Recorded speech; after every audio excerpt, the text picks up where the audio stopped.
Testing 1 2 3. Testing 1 2 3. Testing 1 2 3. I'm about to get myself some tea in a moment. Just want to say what's up, say hello, say hello, haseo. It's good to see you, buddy. Good to see you, man. Pleasure to have you around. Thank you for being a part of this stream and being part of this live service. So definitely have some fun. We'll be continuing my Monster Hunter Wilds playthrough today.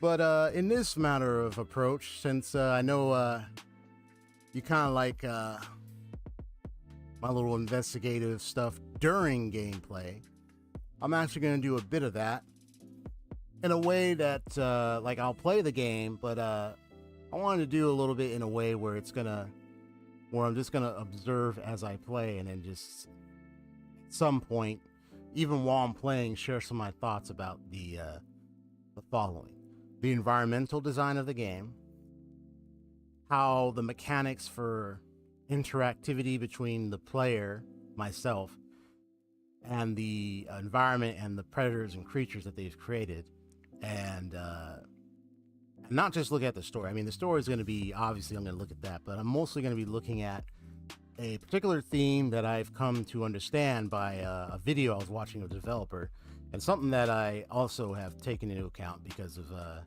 what this game focuses on the most, and that is human ecology. The word ecology, the ecosystem that was created in the game. So I want to actually take a moment. I'll be looking at that while I play. Just a little something fun, so to speak, to observe, you know. And it's just a matter of just looking at how,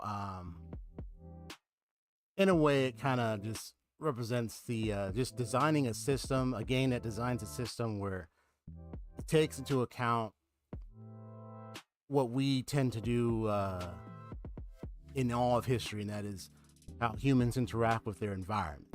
And so it's like in this game, you know, as a player, and then I'm observing the AI, I'm looking at that type of interaction just to see how it is where you come across a land in the game, you don't even know what this land is about, so all you can do is observe and just watch and see what happens. And it becomes a question of, are we going to rule this land? Are we going to conquer? Or are we going to live according to whatever rules or principles or standards that could be said to be functioning invisibly in this landscape? And that's what I'm going to be observing. So in a way, I'm playing, but I'm still doing a little bit of my detective work. But there is one thing I want to mention before I go get my tea. Haseo, you know, I've been thinking about, let me know if you're there. I think you can hear me. Yeah, I think you're there. It's okay. Let me know, and let me know how I'm sounding.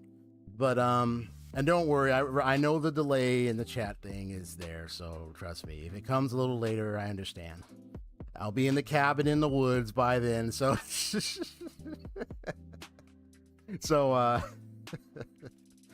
so yeah, I will have moved on and be like, yay, now I have my own place. But it's a cabin in the woods now. So do let me know if you're there and you're in the chat and everything. You know, I know the last thing I saw was yo, but I believe you're still there. Yeah, there you go. Now I caught it. So the cabin in the woods. I remember that joke. I remember I told you that one. That was such a true joke. It was so true, man. And then there was that other one. I mentioned to you about the losing the 50-50. I know you were laughing at that. Because it's like old man trying to get you. I had my chance. I'm like, oh, you're gonna have it again. But then it's like, watch, months later, she's back. All right, let me try to impress her again. Okay. It's like, baby, come back. Ooh, your eye is hurting. Oh boy. Because you're down to using one drop now, but it's hurting a bit. Oof. If you're still using the eye drops, hopefully you're still using eye drops, you know. I don't know if you have to close your eye and everything. Oof, that's gotta hurt. Yeah, just do your best to take care of it, bro. No, you've already had that surgery and you're still in the recovery loop, still having to take your eye drops and stuff. So yeah, so just do your best, bro. You can do it. I know. I mean, I've heard of many things about post-surgery stuff of various kinds, so it's like sometimes it can get a bit dicey. Get a bit dicey at times. My kitty, Miss Jinx, what are you doing over there? You trying to climb up there? What's It's like, you trying to climb up on the windowsill? What's going on? Yeah, my avatar thing froze up. Just a minute.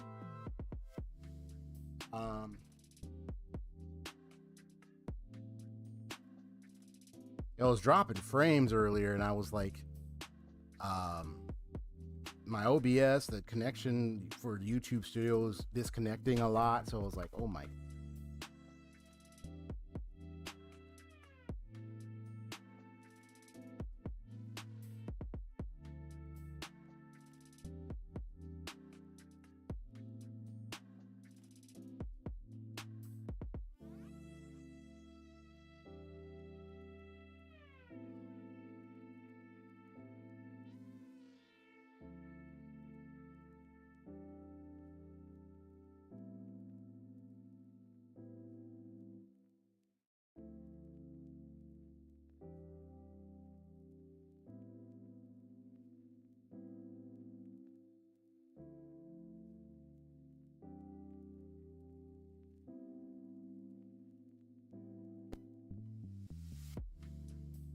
Testing.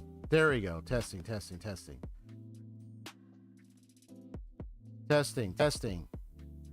Why isn't the mouth? Thank you. Sheesh Louise. Oh my goodness. I'm like, come on, man. Work with me here. Okay. Really cut me off for a second. Be careful, kitty. Okay. I don't want you over there. You know, I don't want you to hurt yourself.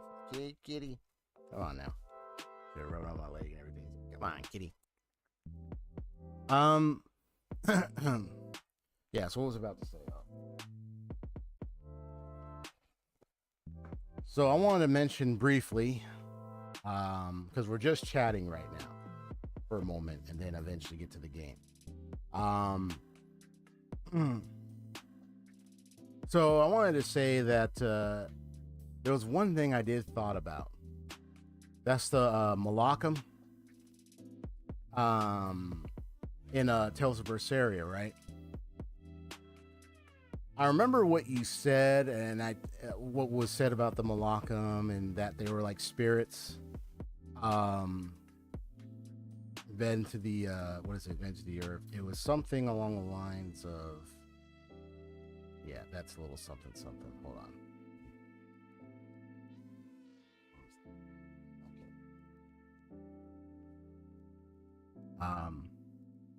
That they were like a tribe of spiritual beings who use the powers of nature and are used as like familiars. They also can be infected by external things. So now I know Eisen is like an earth element,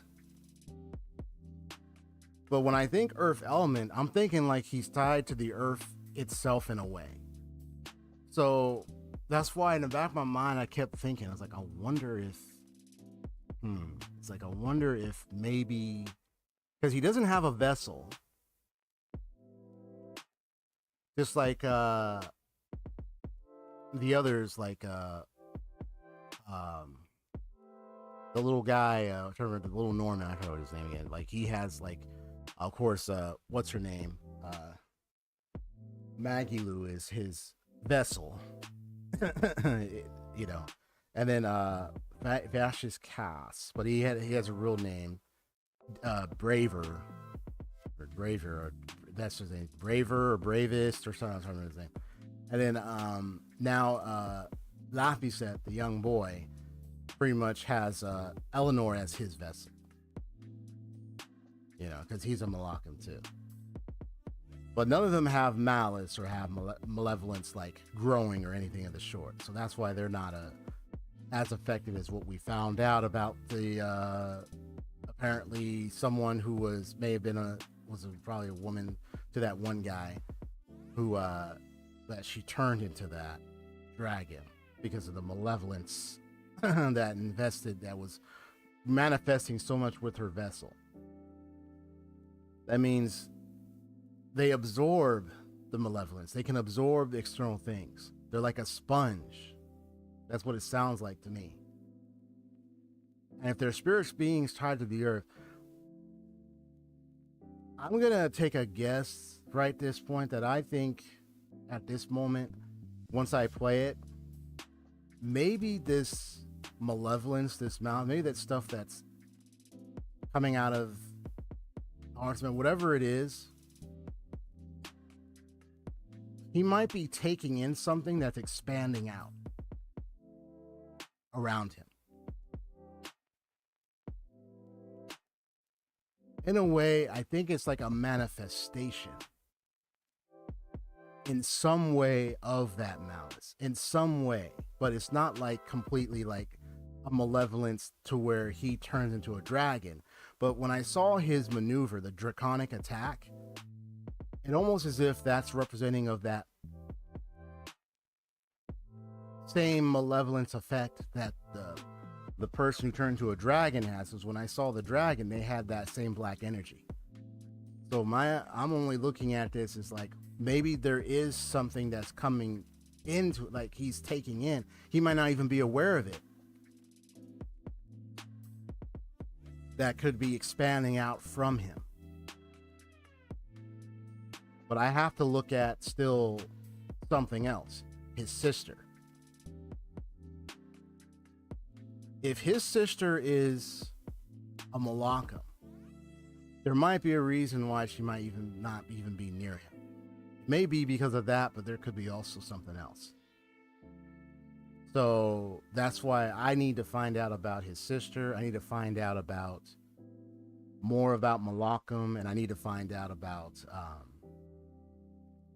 those things, because it's that information I think that's driving me closer to home to suspect that maybe he might be influenced by that invisible energy of malevolence or something. Whatever, you know, I think it's malevolence or malice. I think it's something that's getting to him that's causing it to expand out around him. So that's why it looks like bad luck, or Reaper's curse, but it's not really what you think.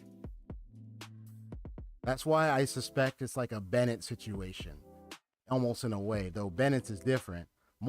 His is more of he's tied to the land that he was born in with the type of night soul blessing, the night souls and all that the bad luck is literally because he's far away from his land where that source in which he was born in would remain.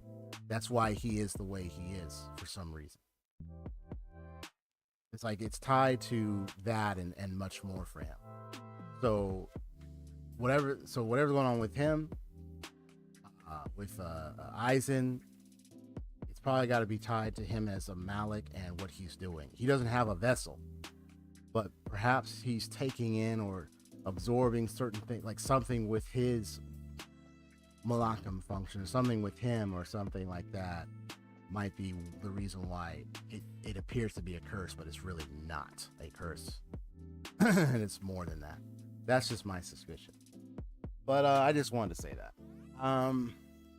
So I'll be keeping an eye on that when I get to Tales of Berseria later this week as scheduled. Kitty, what are you doing? You hanging out by the windowsill again? Oh my goodness. All right. So I'm going to go get my tea, do a BRB, get my tea, and then make sure the game stuff is all set up.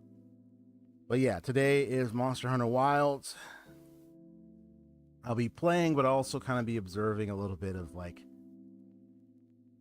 much of the, I mean, not just the story, but much of like the environmental design and all that. And then, you know, anytime I might share my own thoughts on that.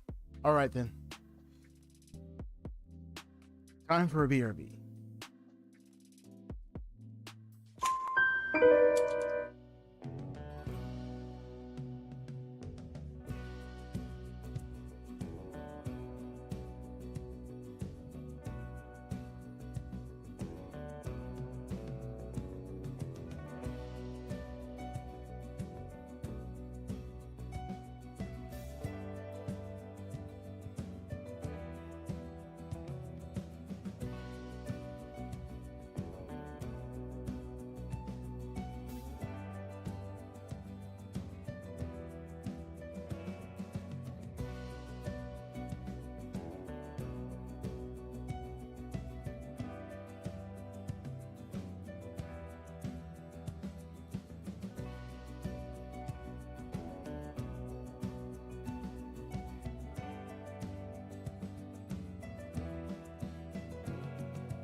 All right, all right, all right.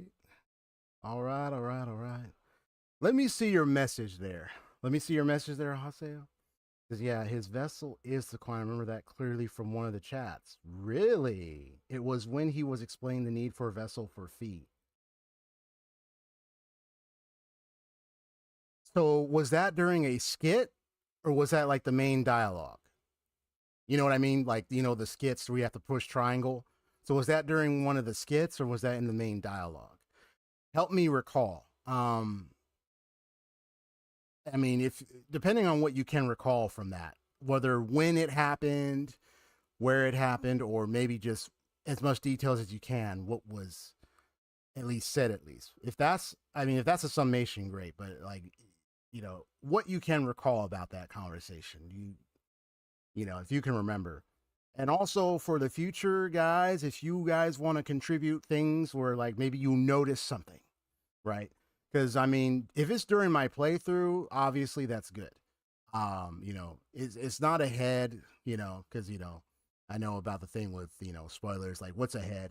But if it's something like within my playthrough where let's say I go through dialogue and maybe I didn't catch everything, uh, um, if I didn't catch it, feel free to share it because then that's a clue. That could be something I didn't like catch right away. You know, I'm not like the perfect observer here. Like, oh yeah, I'm gonna catch everything. You understand? So like, I might catch many things, but if I miss something, you let me know. It's like, hey, you know, actually in this skit, this was mentioned. I was like, really? Because now I gotta find out which skit it was. I don't even know if you could even like check skits outside of the game. Like you know, like is there like I wonder if there's like a menu or something where he's like, oh, here are the skits you've unlocked, and then I could see. I know Tales of Vesperia allows you to see all the skits you've played in at that one island, but I'm not sure about this game. If maybe there's an island or something, maybe like there's a way to review all your skits. But you said it was. Let me see. I think it was Maine. Oh, you think it was Maine? It might have been Maine. Ah. But when did he say it? Dang it. It was the last playthrough over the weekend. Was it? That's might have been where he mentioned it. Unless it was a previous playthrough before. Ah, man. That's a lot of footage. I'm like, which one was it? He might have been talking about, yeah, he might have been talking about a vessel for Laffy set, but I don't recall if he mentioned his vessel was the coin. Hmm.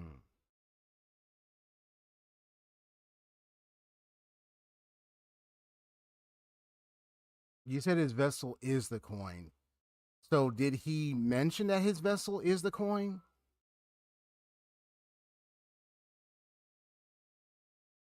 Because I'm curious how you might have known, like, is because if that's it, because I'm wondering if that was stated, then okay, then that means he must have mentioned it briefly or something during that main part of the story, and then either I glanced over it or something. I may not catch everything, but I'll try to catch as much as I can.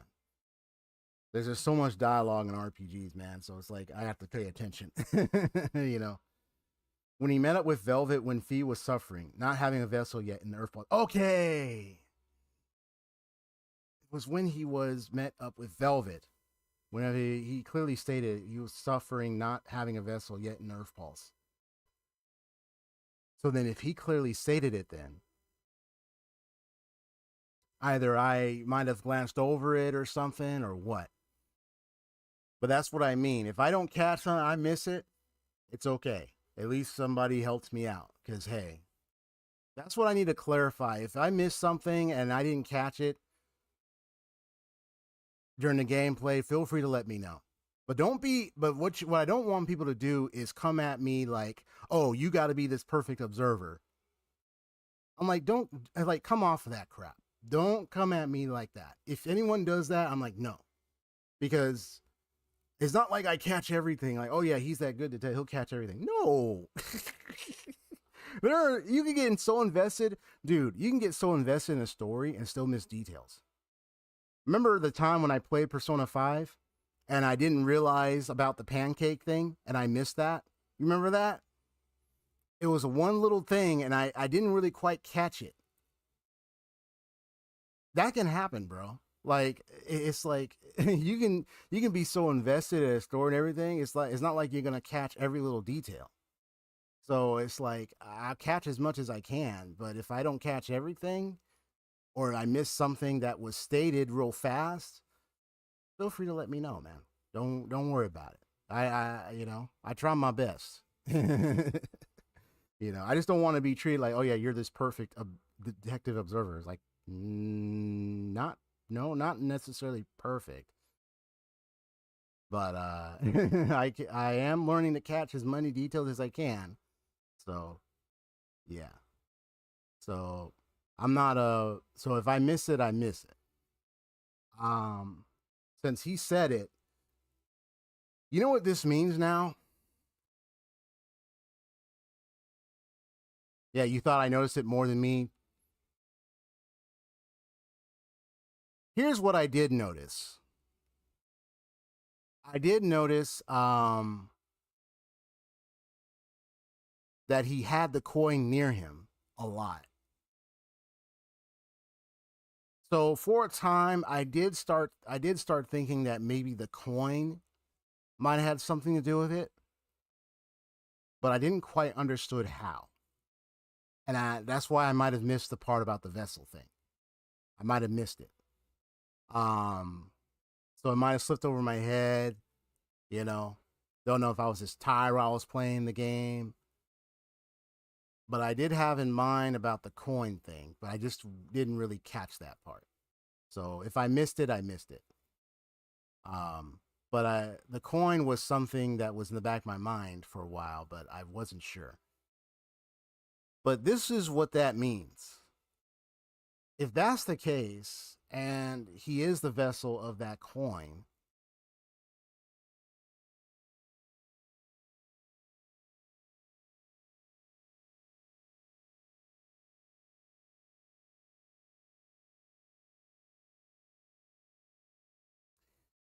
what did they mention as I start this game? I'm trying to recall as many details as I can. Um, they mentioned like why, they have to have a vessel. Like they can't function without one.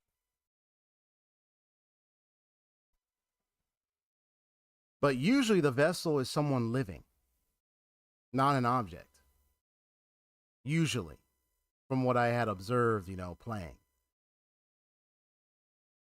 But in this case, wait a minute. The material of the coin. Ah, I remember that. The material of the coin, and yeah, okay. This is what this means. Are you ready? This is not a product of, oh, it's because of the coin. This is a product of his will with the coin.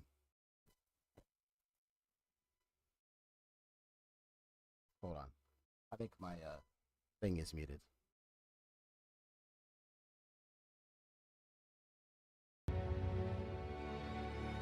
So that means this is a product that's both the coin, but also him. That means by his will with that coin is why he has this problem. Follow me with this and let me know if I'm correct with my assessment. If this is the case, being that he is the vessel of the coin is his actual vessel. That means he's tied, and he is Earth, ironically. And what is it about materials? They are made from the earth. If this is the case, then that means the bad luck is because of his will tied to that coin. But here's a problem. The coin has what? Does it have two sides? Is the two sides Reaper, or is it one Reaper and one's like an angel or something? What can you recall about the design of the coin?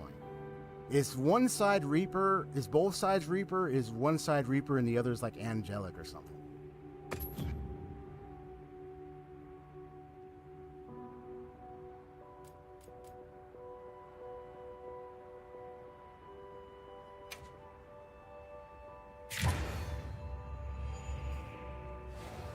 Because I'm trying to remember if it's both sides Reaper or one side Reaper and the other is not.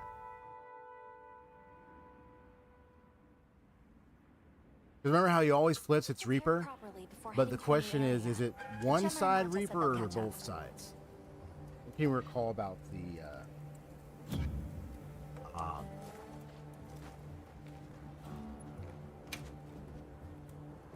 think I got enough medicine and stuff. Stu best help me remember.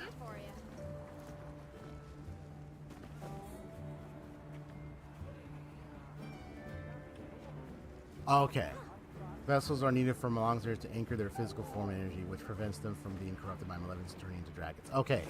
Okay, we got that part. But I'm talking about the coin. Are both sides Reaper or is one side Reaper? One side Reaper. Is the other side like an angel or something? Do you recall what the other side had?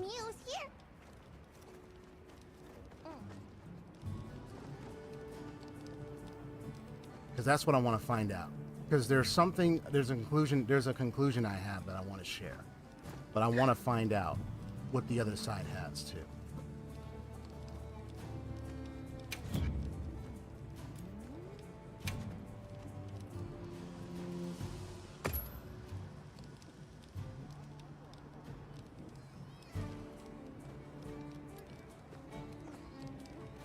Search help on monsters. Okay. Oh, a couple other quests here and there.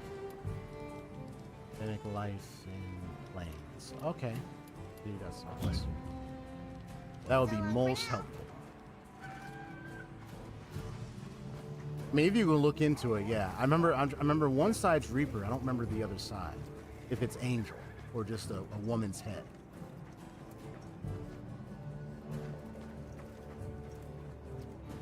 Because there's a conclusion I have that I want to share.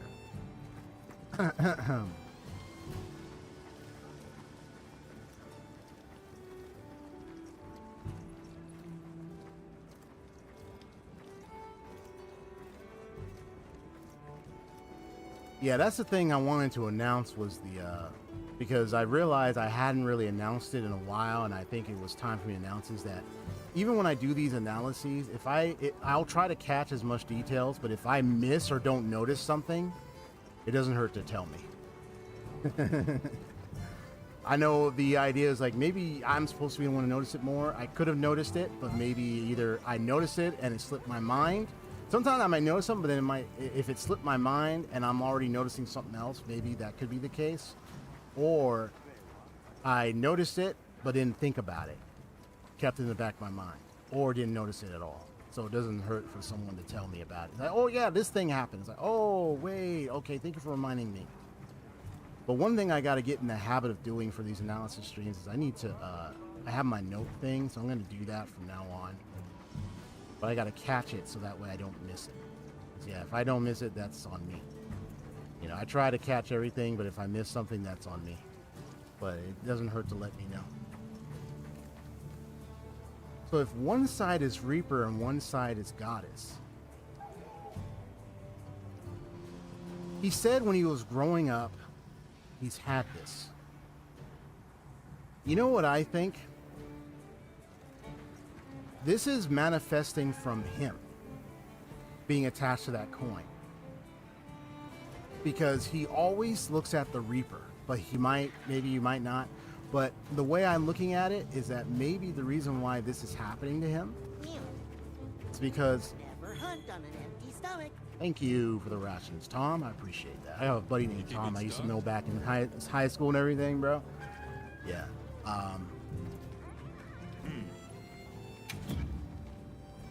don't want to purchase anything. Take your time and browse.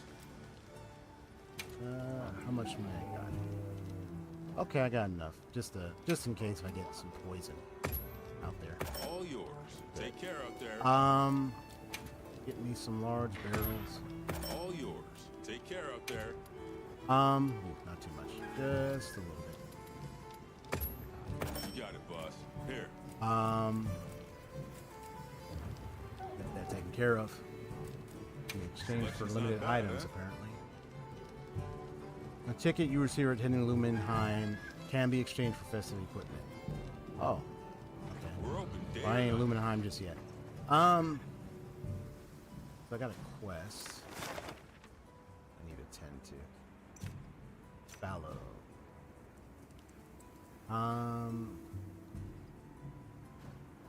We gotta figure where the quest is.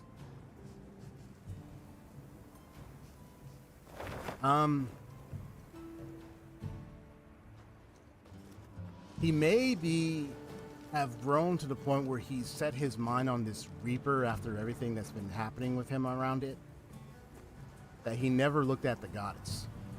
In other words, beginning to suspect that his tie, his anchor to this coin, may be more on the Reaper side than the Goddess side.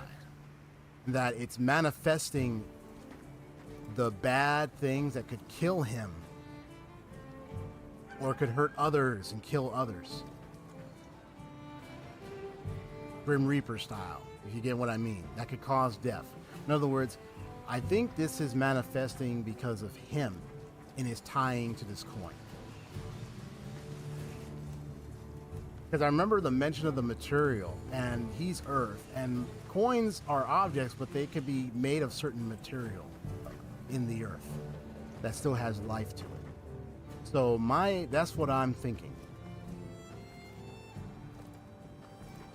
That's what I'm thinking what's happening.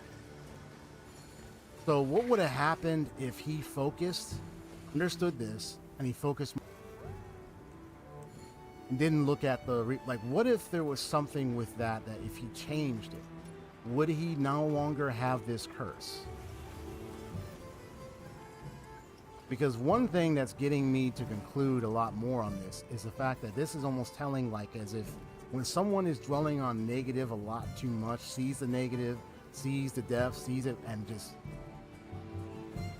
has it in their mind, in their actions, in their words, and everything, it becomes manifested. That's the theory I'm going. Well, that does happen with people in real life. I've dealt with people who are depressed before. I had a friend who was like that. They were social media and everything, the way they act and everything, it was all negative, depression. I know what that's like in real life. So if that's the case, this is probably what he is going through, but in a way, in this game world, as a Malakam, it's literally a reality to him. because of his tie to that coin and the way he views and the way he sees the Reaper and everything. Because of what's happening, he's now absorbed it so much. It's like this is literally him, because with his attachment to that coin. This is the manifestation of his will with that coin. That's just my conclusion.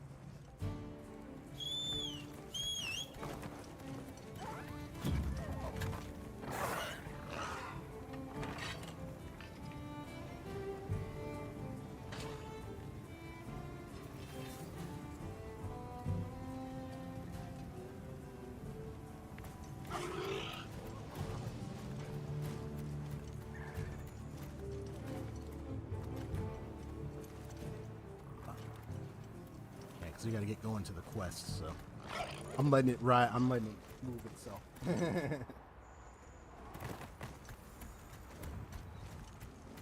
So I don't know if you understood what I was saying. I mean, I try my best to explain it, but generally speaking, if I'm thinking about the world in this game and how Malakam operate, I think Mind if I hop on? he's manifesting that which the coin represents, and it's like literally it's his reality. And I'm thinking it's with the material, with him as Earth. I think it's all that's literally through him. But he doesn't understand that. He doesn't notice that. He just thinks it's just a curse. What forces could have shaped it this way? Good question. Wow, what a view!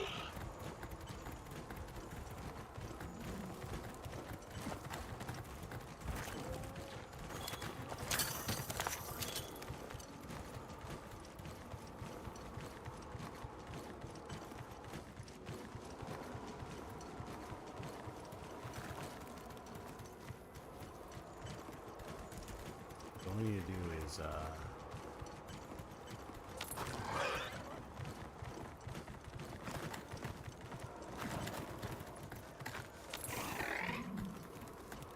let's stop for a moment.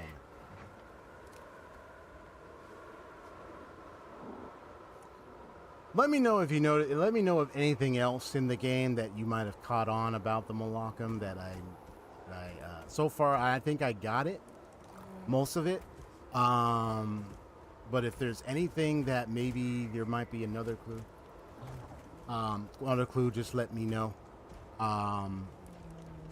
Because I try my best to catch all these clues and details. Some of them I might have missed, and some of them I might have caught. But I think I got most of just of my theory a little more clear. But now all I need to do is just play the rest of it and see more than Sparksy's LC, but the FGO pools and Lunaval's Part 2 weapon. Okay.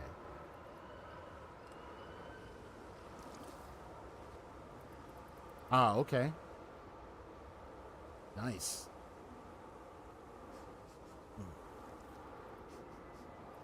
Or you can... Oh, domain expansion. Wait, domain expansion. What do you mean? Also, feel free to let me know. Oh, hey, you're close. You know, if you think I'm close, let me know. That doesn't spoil anything. Trust me. That just lets me know I'm kind of getting there. It might still have a way to go. It doesn't hurt. When lightning strikes the sand, it creates fulgurite. Oh, that's good to know. And there's plenty of it here. Also, that means lightning could strike, so I gotta be careful.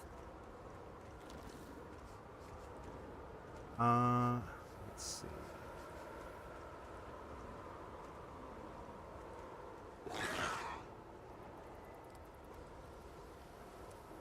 So I'm trying to remember all these controls. Okay.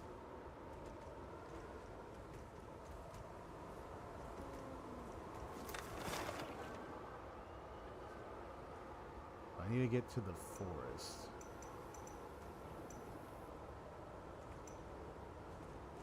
At least the Riverside Trail.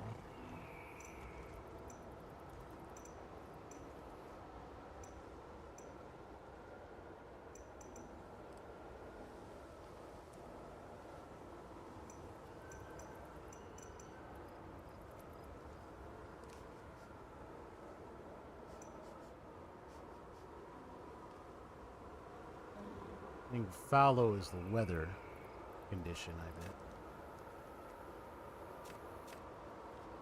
Oh yeah, because there's various levels.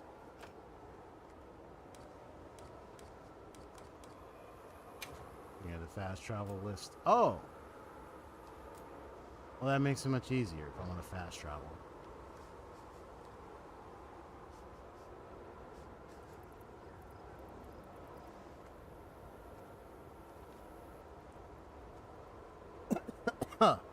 Oh man, I gotta be some good tea.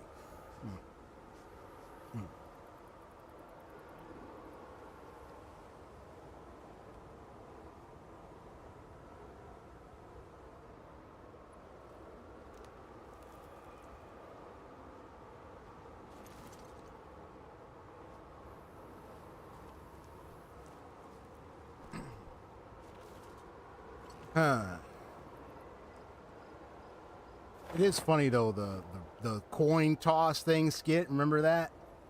And one got crushed when it.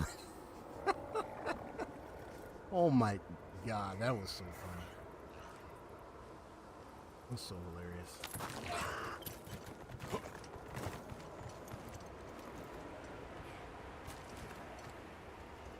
So we need to get to where we need to go.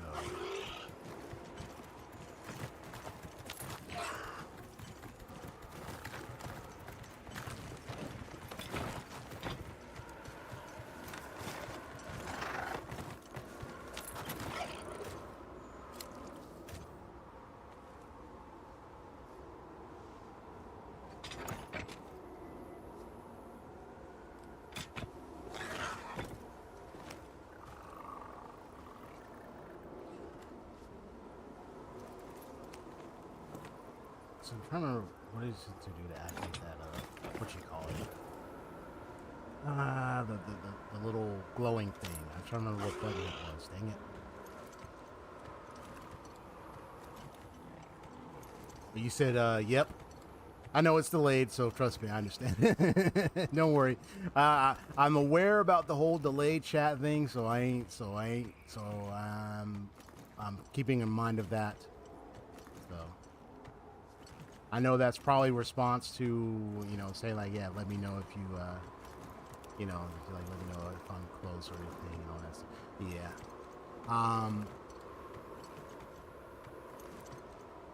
But what did you mean by domain expansion?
Wow, we sure got here fast.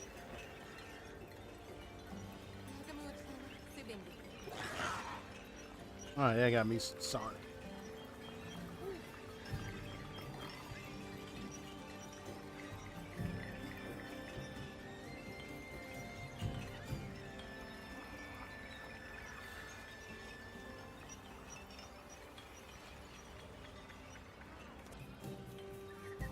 No, come on. Come on, chat. Come on. Come on, that's it. Get back up. Get back up. There you go. There you go. Chat's back. Chat's back. My stream's back. Oh my gosh. Why are you dropping frames now? Come on, bro.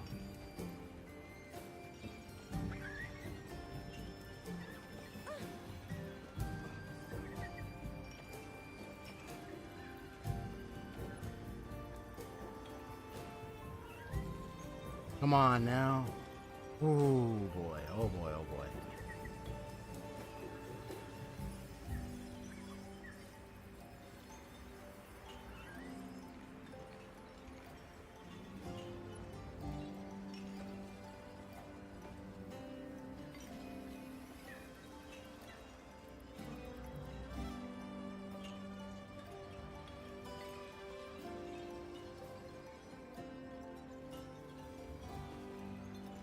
You said a nominat's domain plus JJK's domain JJK domain expansion?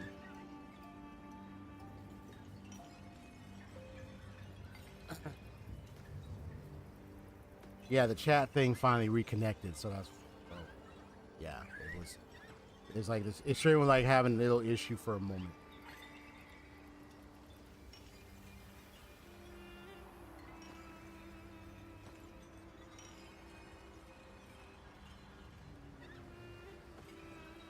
Just letting things maintain for a little bit before I continue. Make sure everything is nicely restored.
Okay. Let's continue. JJK domain expansion. Nomad's domain.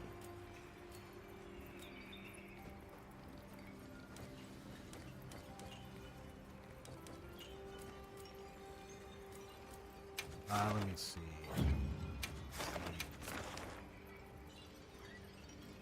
So SOS for today's view in this area to go requires that you slay this while I'm using SS flare.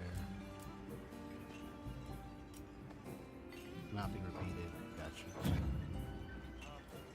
I'll be waiting here.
if I hop on?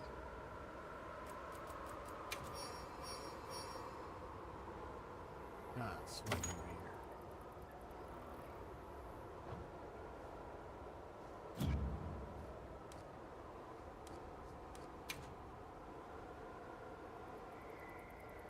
Finally, the keeper said they learned from the villager that large monsters of Yoshiguma are approaching on human settlement and concerned the hunter makes for the forced investigation. That's where we gotta go. The forest.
Yeah, the SOS flares. I mean, the SOS flares, definitely.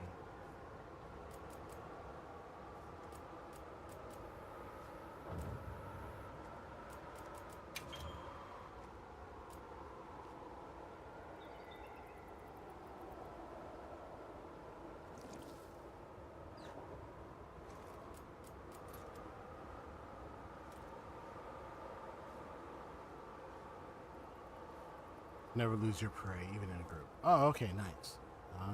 The paint pods. Gotta keep that in mind. So just looking over some things. Equipment. Hunter weapons. Primary, secondary.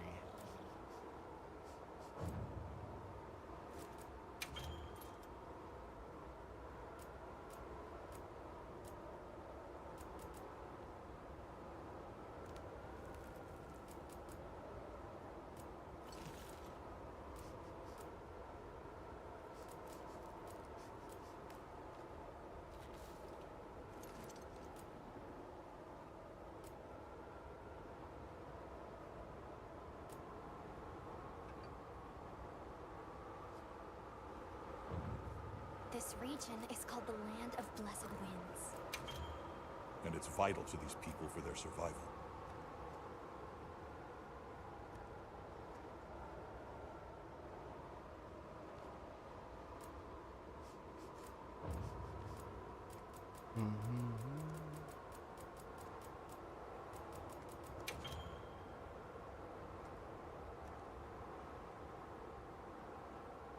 Nice.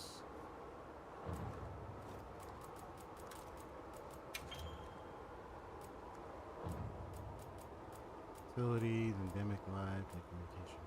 La, la, la.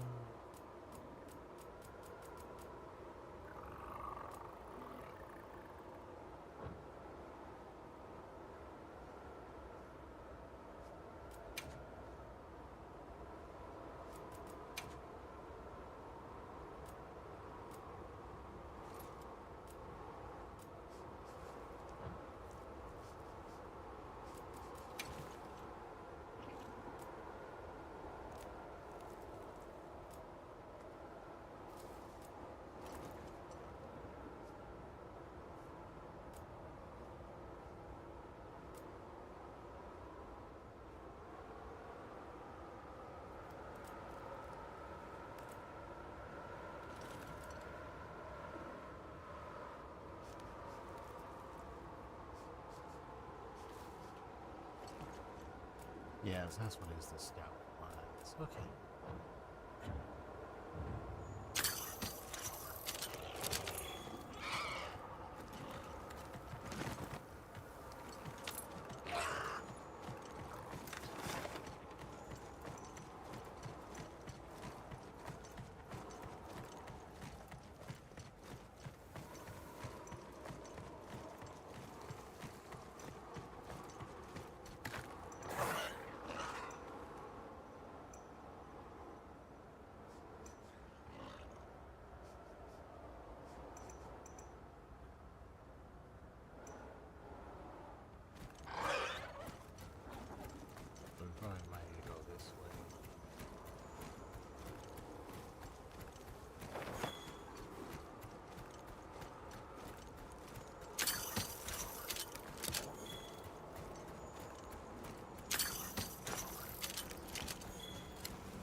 Sure are a lot of monsters there.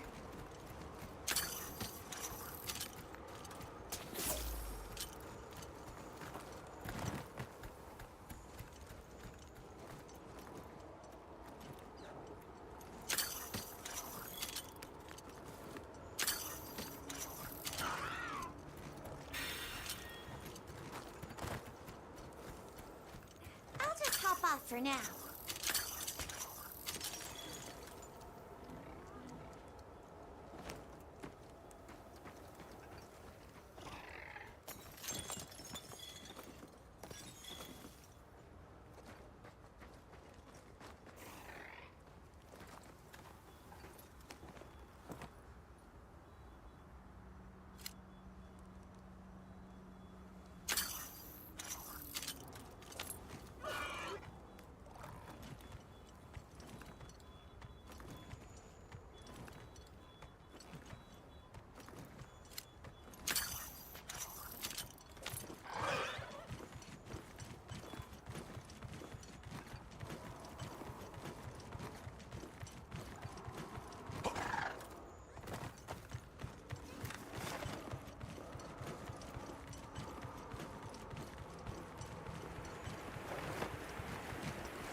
All right, now let's start exploring these other spots.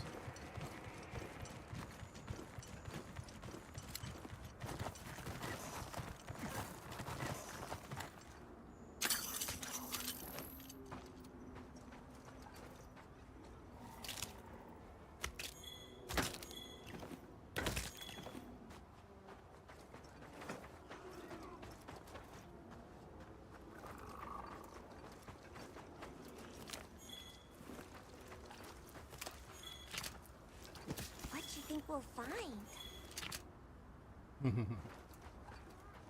I guess some dong rolled up dong. Like he kicked the bug and got it. That's funny. He's like saying, "Mine."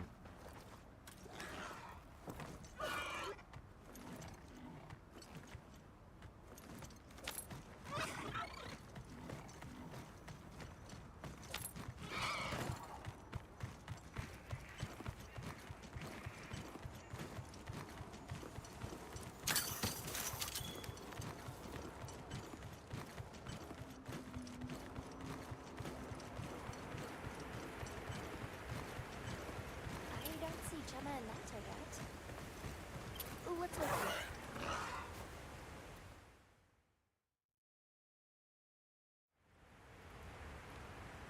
Sorry, we got held up. That's okay. We're all here now.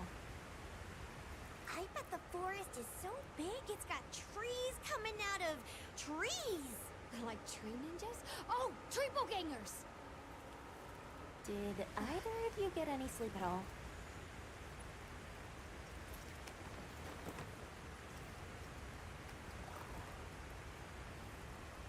Come on, let's go! So, I heard Astrum unit set out to the forest ahead of us to set up a camp. Yeah, I heard the same. These guys seem like they're always one step ahead.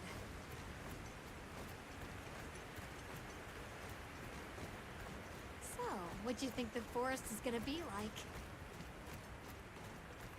That's a relatively good question.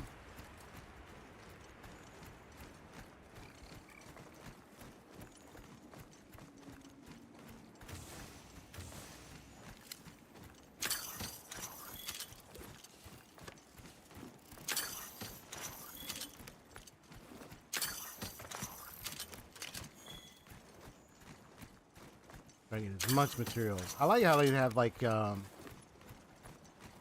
know, the emphasis of material resource gathering. Just having all that stuff around and making it easier, so convenient. Like you just do this and you do this all day, you don't even have to stop by. There it is. Wow, I think there are trees coming out of the trees. Come on. Yeah, this is looking nice.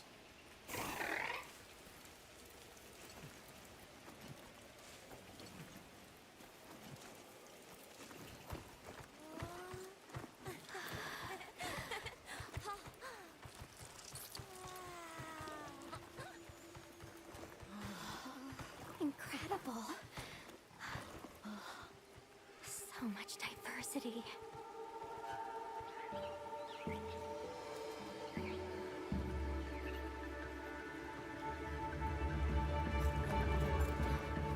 Look at the size.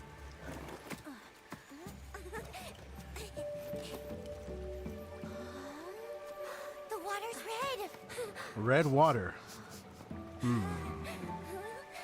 Why though? Yeah, Maybe that's a fun really good mystery to question. unravel. When you think of red water, you're thinking like, is that blood, right? Over here.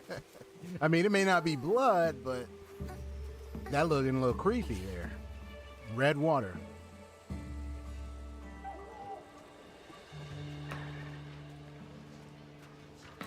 But it could be like an ecological thing, maybe like something with the way the forest is. full of symbiotic systems involving the roots, leaves, flowers, and fruit. And it's the insect's job to pollinate. Oh, they have this fascinating process where they coat their bodies in the pollen, which is called... You mind? I knew you'd show up. Glad we didn't disappoint. We'll give you a hand. Thanks.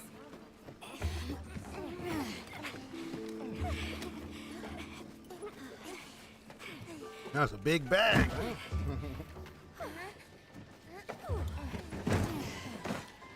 So, Captain, what's your team been getting up to? Please, call me Olivia. The Guild gave special assignments to some of the other units Oh, in the Athos. expedition, Nice name. mine included.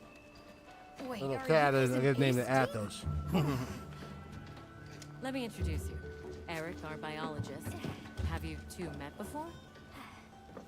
Matt? Oh, no, but I've definitely heard of him. He was famous back at the academy. This forest is amazing. I am never leaving. Anyway, over there's Werner, our engineer. Perhaps you've heard of him too? He's one of the big brains behind the Wyvern's fire technology. Wait, what? We are so gonna talk later, pal.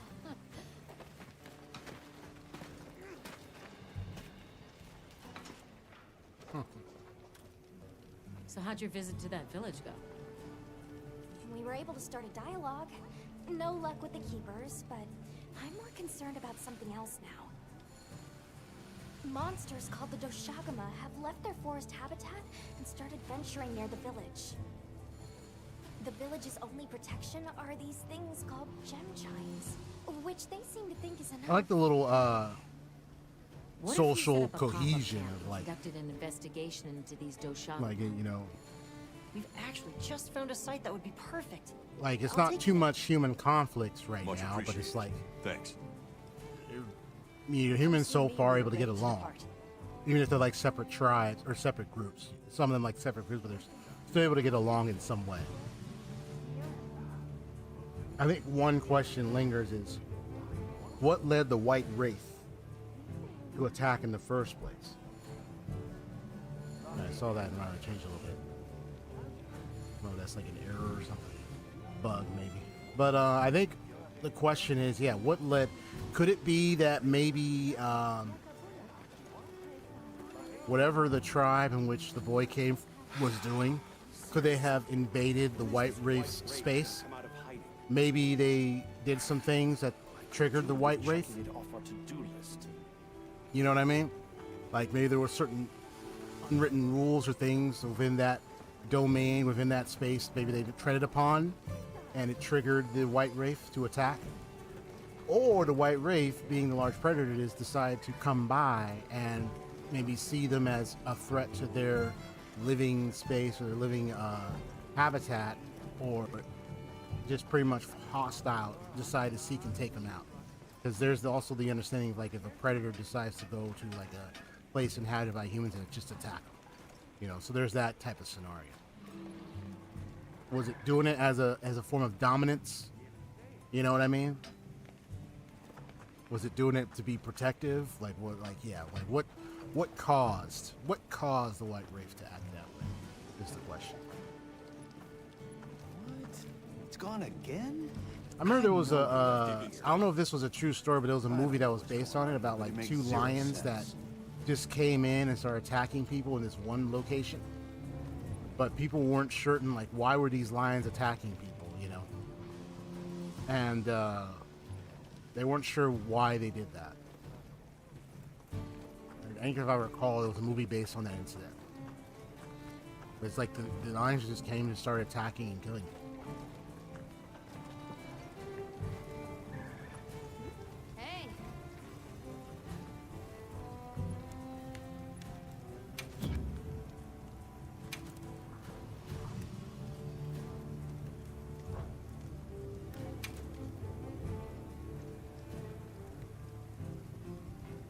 Anything catch your eye?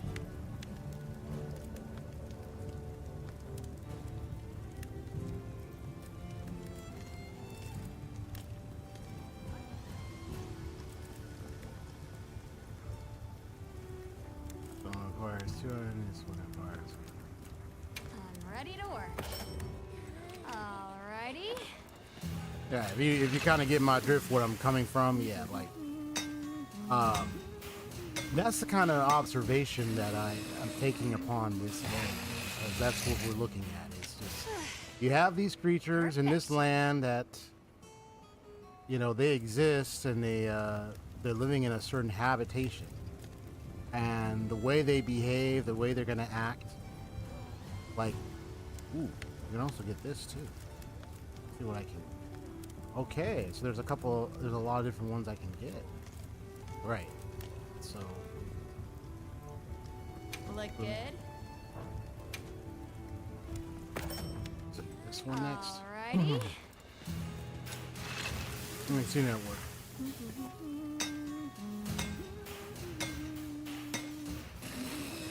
Because then it becomes like a question of like, Perfection. like how like, you know, like how like human beings can handle like certain habitations with creatures and stuff. Yeah, so there's a Chata strong arm.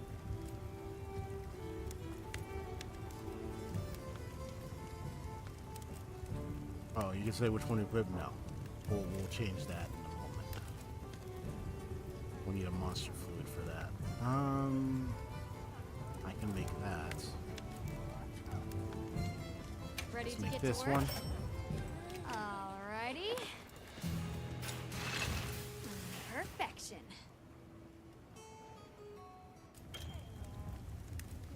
Roll that off. Just getting these out the way. I'm ready to work.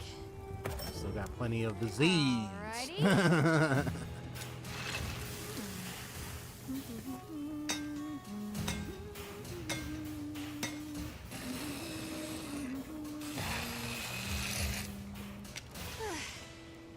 Perfection.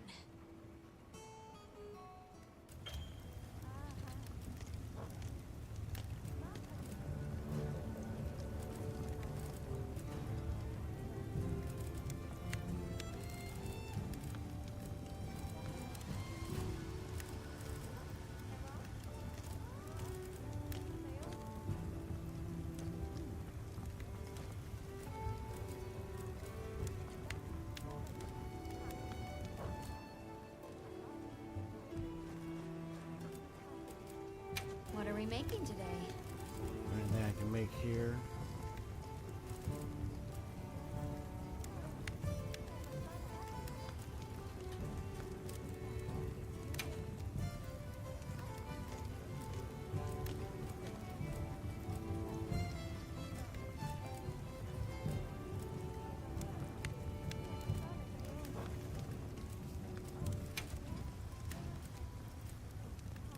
Ready to get to work?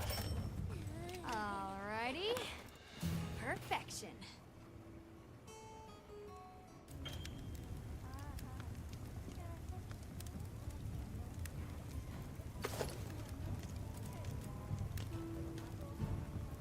Ooh, I can make this one next.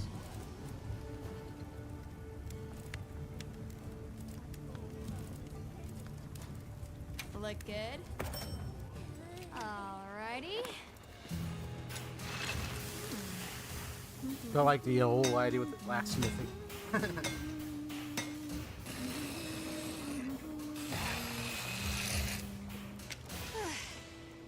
Perfection.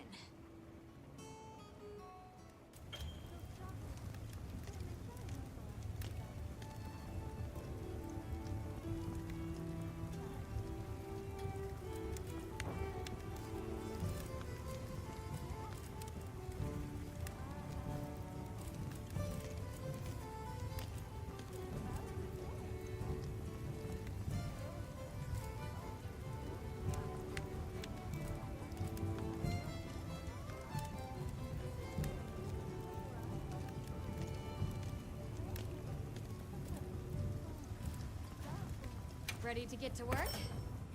Alrighty. Perfection.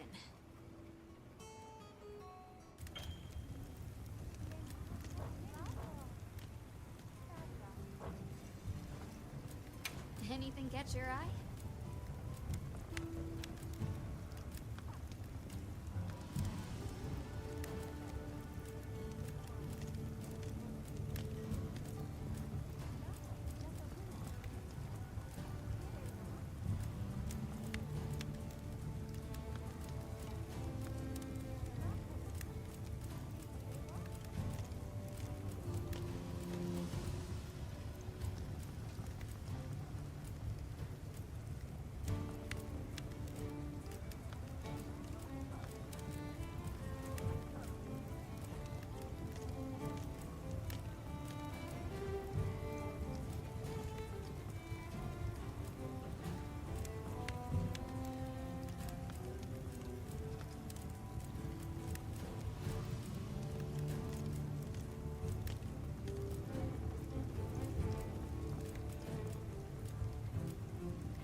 Oh my god. Testing. There we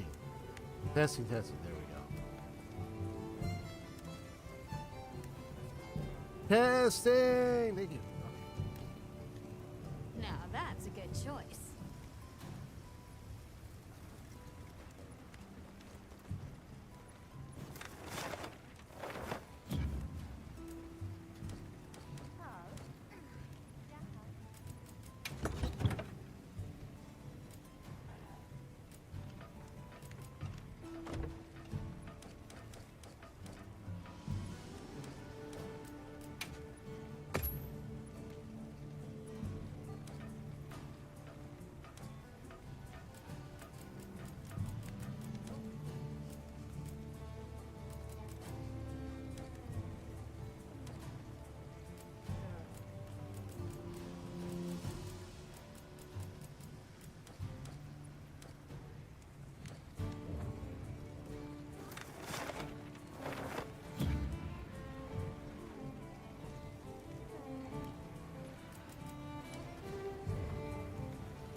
Sure.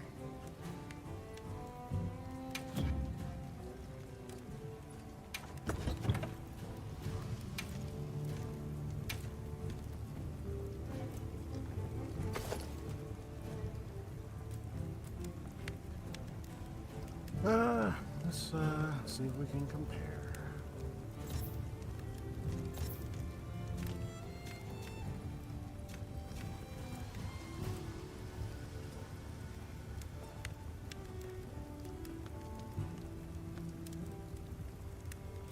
There are levels to these. Okay.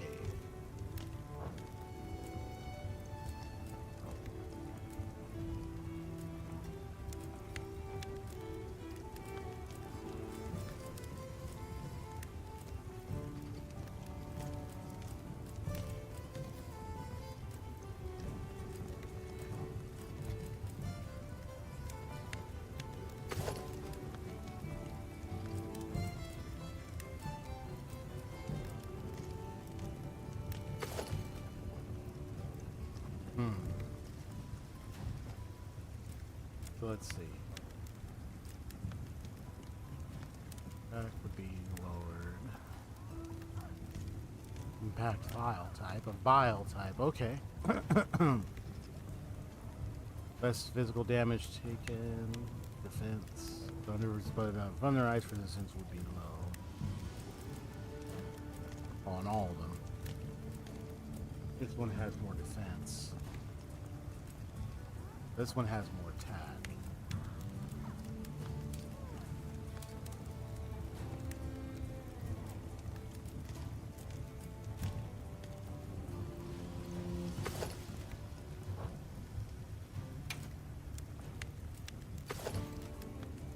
Give this one a shot. With a heavy bow gun.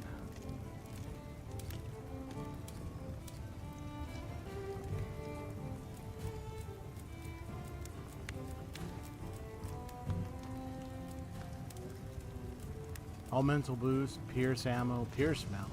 Ooh, okay.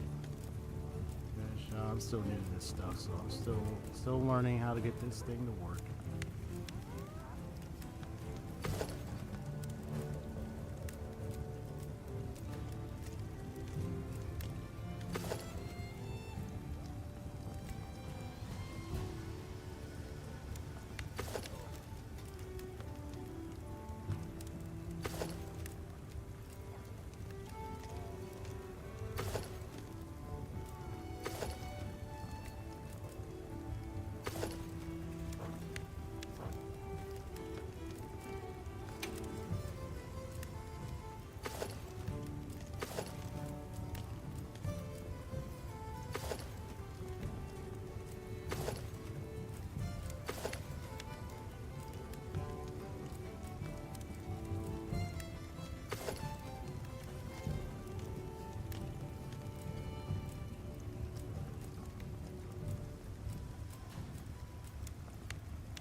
Let's give it defense.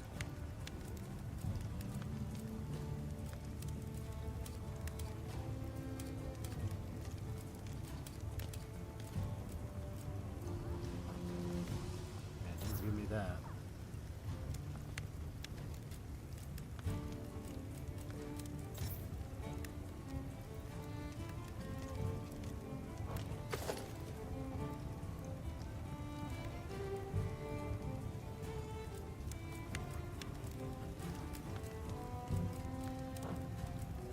Changing things up a little bit.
See you I'm later. just keeping an eye on the benefits of those. Looking at the stats a bit when I was playing. So when I get more better armor and everything, I'll definitely be switching around. But I'm just keeping things, That's the latest Specimen news bottles. here.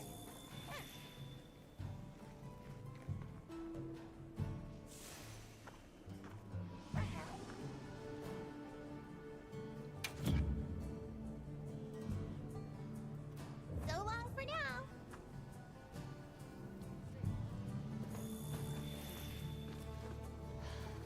there you are.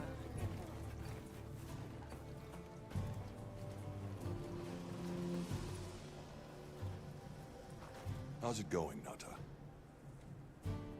I'm worried. Do you think that the Doshaguma will attack Kanafa village? Not sure. We're looking into it. Is there anything I can do to help? Gemma says I should take it easy. So apparently the and that it's okay to Dogashima take things one step at a time. left its habitat, But I feel so useless. attack I'm another not big smart. creature. I can't hunt like you. It's alright, boy. I can't even remember anything about the White Wraith. Oh, that's why I'm here. Investigate that scenario. Why the White Wraith These attacked things you and take your time. people is the Trust me, question. we're going to find it. Okay, if you say so.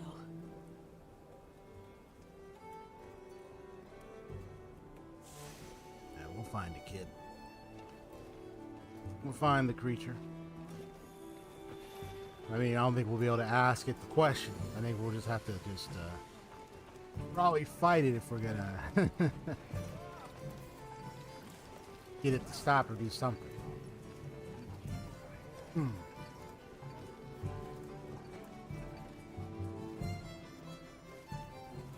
Yeah, because the bigger mystery isn't just like, oh, why do the creatures attack? But why did it target them so much? Why did it go after them so much in this area? Were they traveling in its territory? Was that its territory and it was disturbed, or did they go after them specifically for another particular reason or whatnot? Just because it wanted more prey or wanted to expand further, or wanted to just seize what is considered a threat. Are you ready to leave?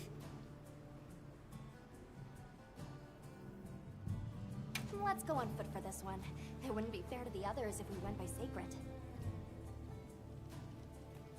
Thank you. I was starting to worry that we'd have to sprout wings to keep up. Shall we depart?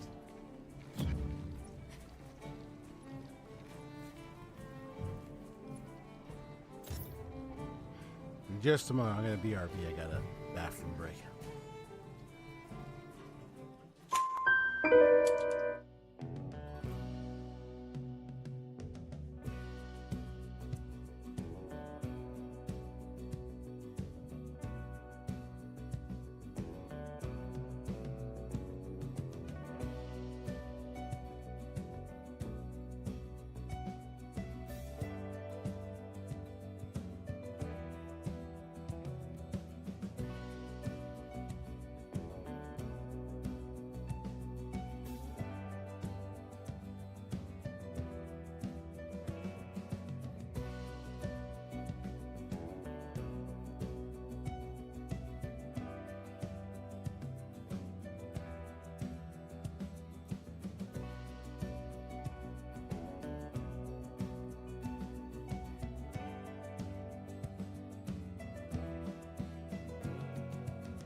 Don't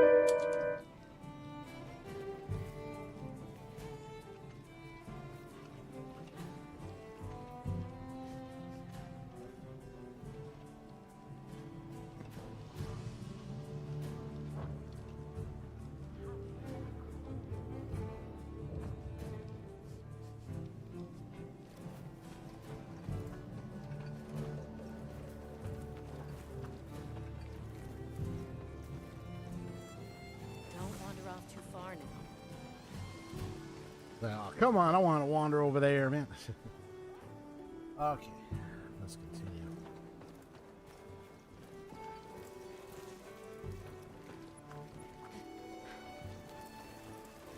Yeah, the red water river thing is so interesting. They mentioned about those insects. The person was Eric, who's biology. Because it's funny, as soon as they were talking about that, my mind was just immediately thinking, man, I miss We'll follow taking. this river. Honestly, I actually found like my biology classes a little quite fun. Are a few Some, plausible quite fun of explanations. it. It was intriguing to learn some of the Could be an different excess of certain types of plankton. Or life, decaying plant matter could cause a biological color life change, although that on wouldn't Earth. explain a red this bright. At least to me, I thought it was an intriguing But we're class. to really take. reaching, and could Some of cite those reports classes were monsters nice. that cause the sea to appear red. Oh, reports Well, on how to in see any the sea case, red. Oh, don't okay. worry. The water was completely safe to drink. Okay. You want to drink this? Not much use in stopping. Interesting.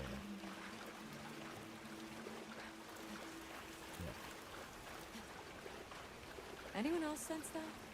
Small creatures all around us. Yeah, they've been with us for a bit. Really? Can we get a specimen?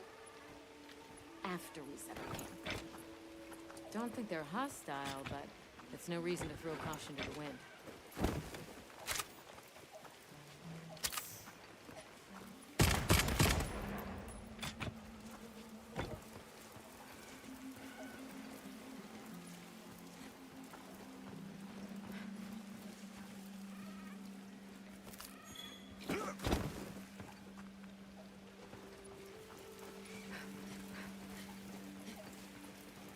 The water is all clear. Mm-hmm. You're right, it's not red at all. Yep. Makes you wonder where it's coming from. I know. Well, why don't we follow the water back to its source? So it's like one source of water is red, the other is like I still clear. can't believe the size of this forest. Every step brings another fascinating discovery. So it'll be quicker to fill up that BP and get all those wards then. Nice. No. Where to even begin? So many things to study and collect. I'm about ready to dash off into the trees like a madman. Okay, Mr. Peabody, just Decided to live stay focused now, okay? All right. Enough joking around. Focus on the task at hand.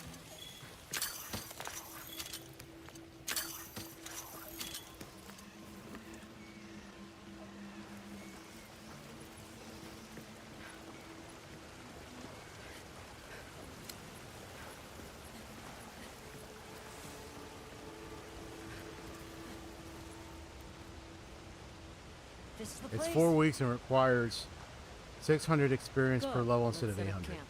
Could you signal the support team? So definitely very short. Nice.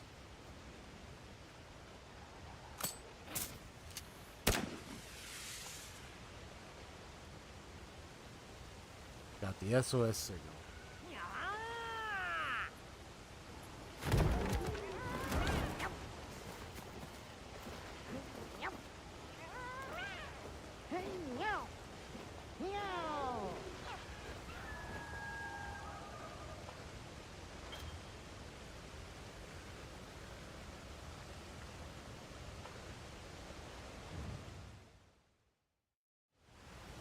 Okay, let the Doshagama investigation begin.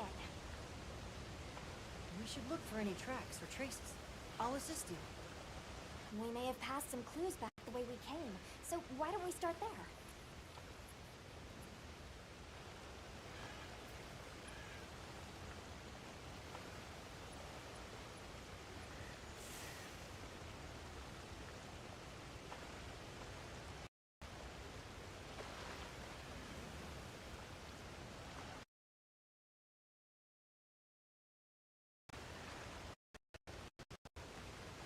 Testing one.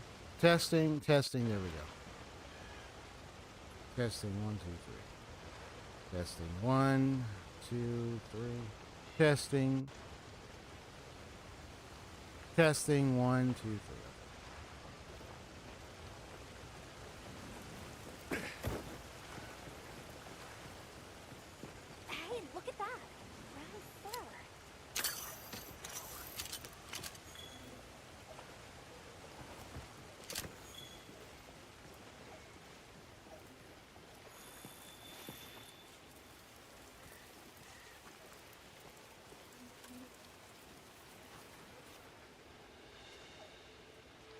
This appears to be Doshagama fur.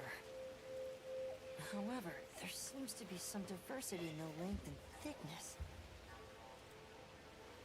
That would suggest that it's traveling in a pack. Let's keep looking. A pack, eh?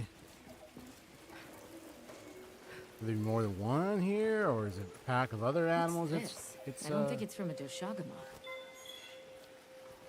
interesting. There's a bunch of coarse fur here.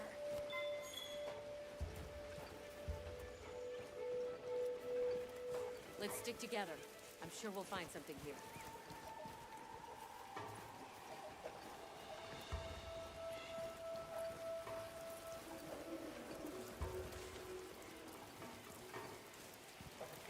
I found something else.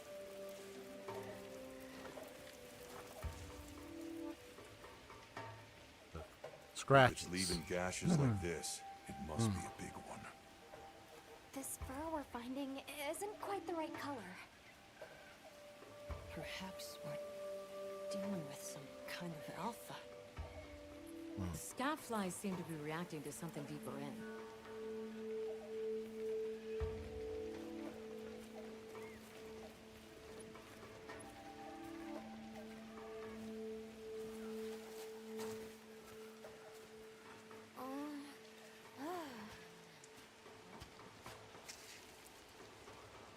My word. Is this a Lalabarina floret? Lalabarina? It's a monster, a Temnoceran. Smell.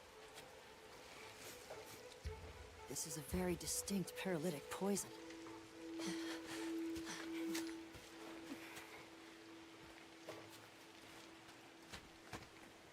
I must find more.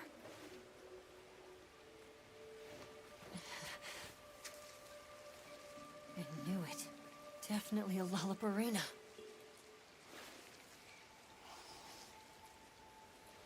Based on the scent, this one's paralytic properties are on the lower end. Look, another one.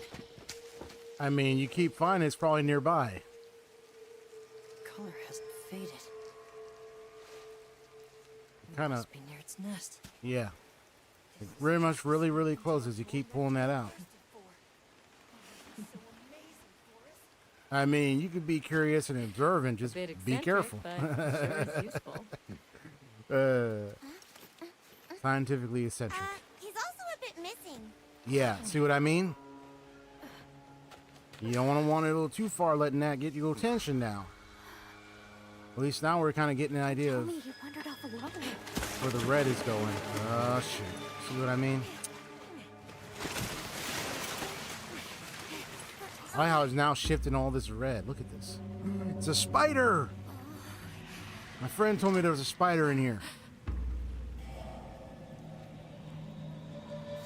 And now look at what happened.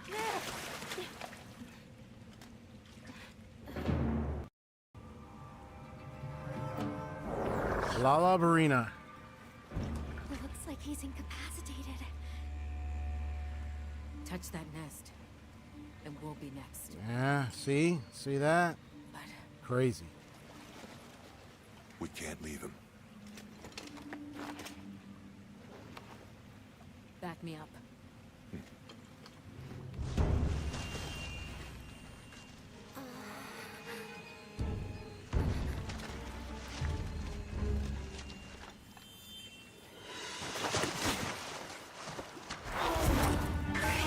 Whoa.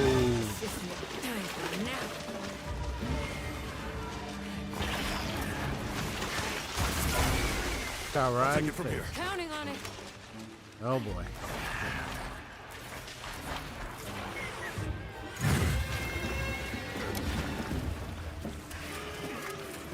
Olivia, take Eric back to camp. The secret came for us.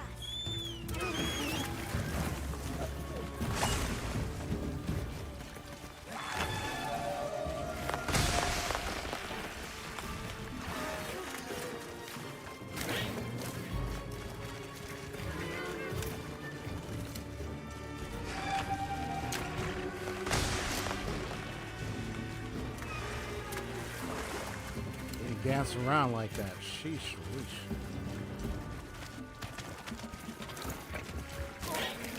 That's gonna get me no matter what.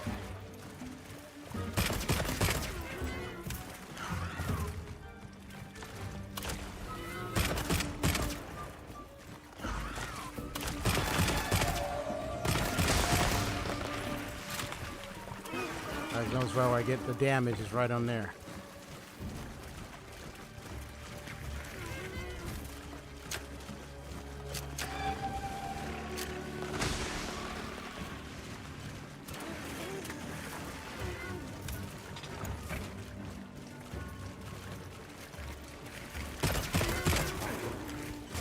Oh, come on, move, move.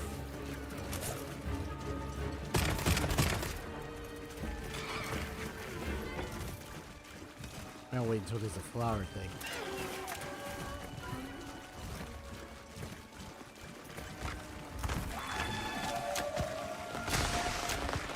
Ah.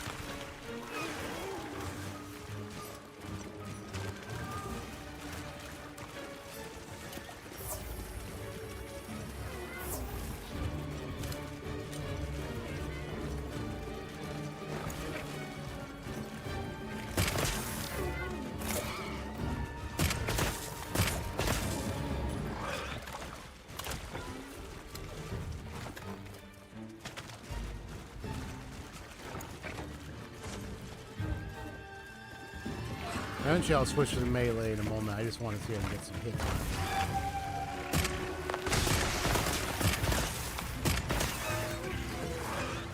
Alright.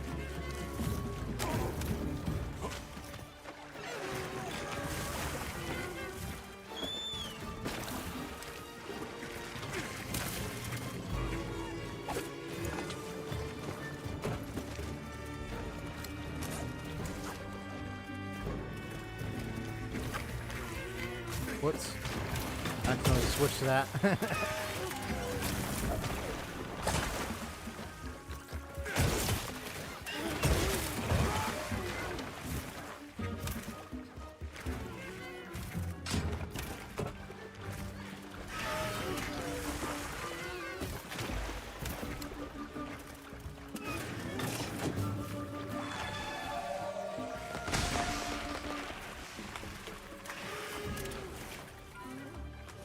Come on.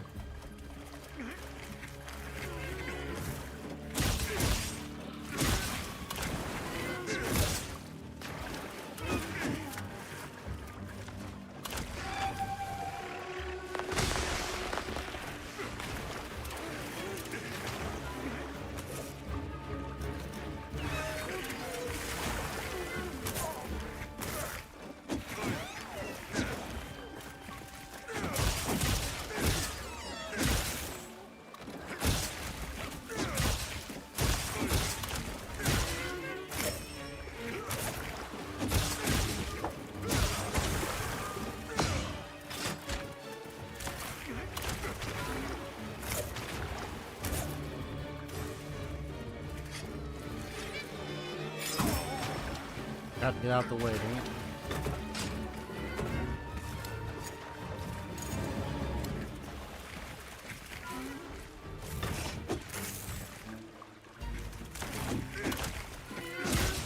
Oh, Dad got some kitchen.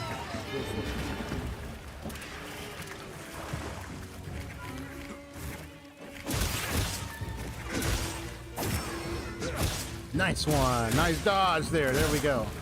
That's what we're talking about.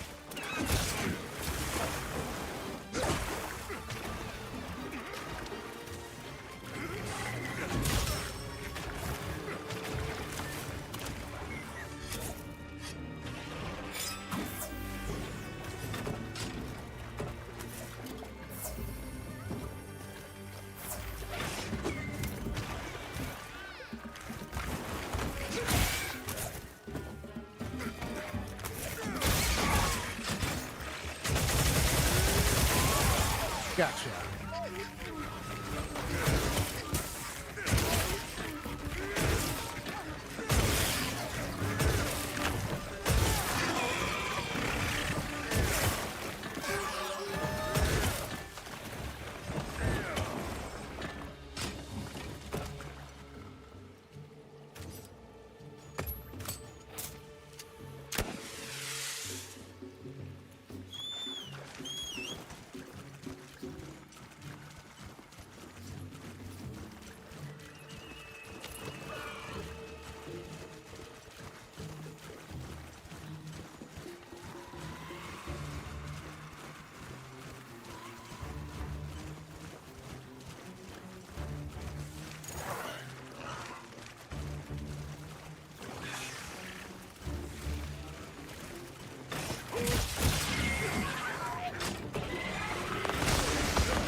Oh, look at this.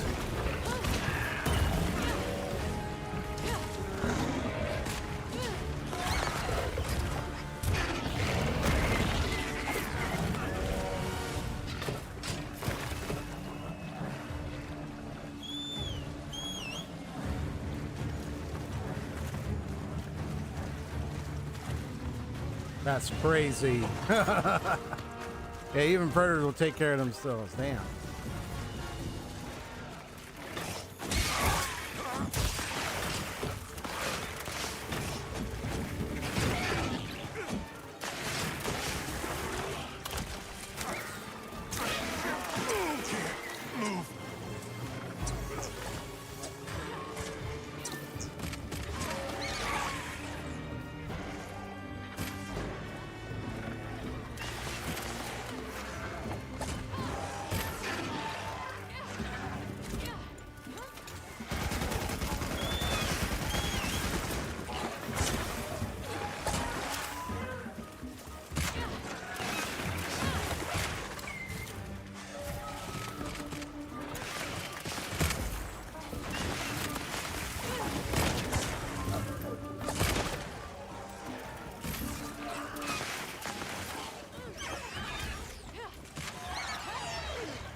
conversations get more tense.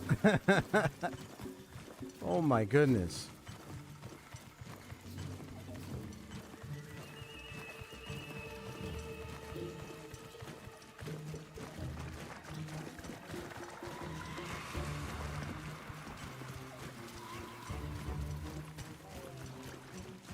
You now understand why the water's red because of this guy.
Woo, finally.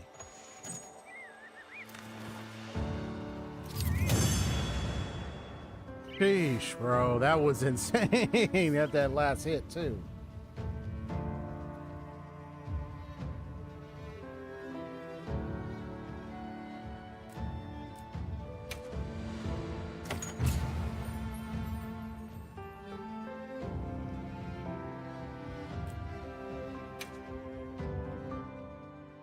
Nice work, Hunter. Let's return to base camp.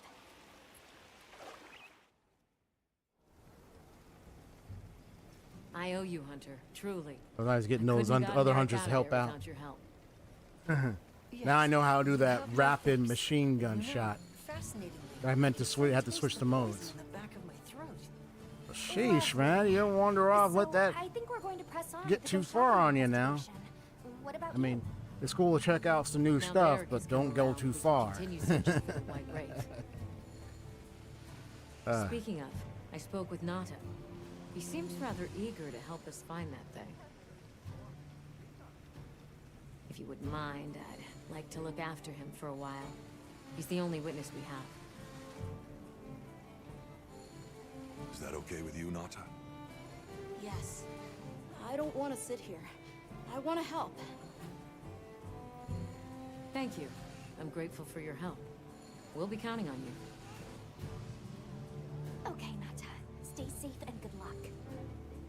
Thanks. Nata will be okay. We should head back to our camp in the forest. Hunter, borrow you a sec?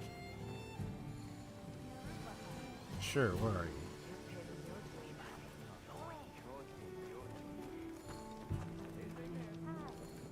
Yeah, where's the blacksmith lady? Hey, What's have up? you been upgrading your weapons? And don't give me that it's a waste of materials nonsense. Well, I've been You want your upgrading with gear to you, be effective, definitely. right? Here, I'm giving you some materials, so no excuses. Try it out. I just been upgrading with you, so of course hasn't been any excuses. What are you talking about? Anyway, Got something in mind?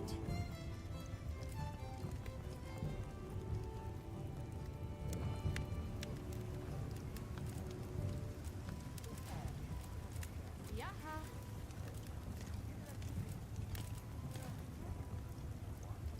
I just need monster fluid for that. Oh, here's one. This is from the lava. Ooh, Look good? paralysis. Alrighty.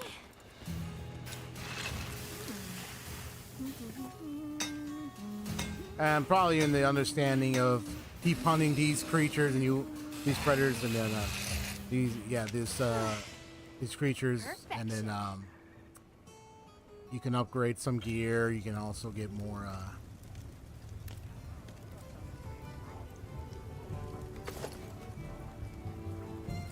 Mary equipment.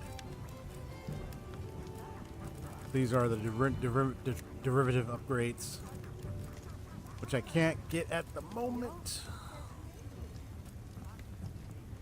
Ready to get to work? So it's like if I want to forge them quickly.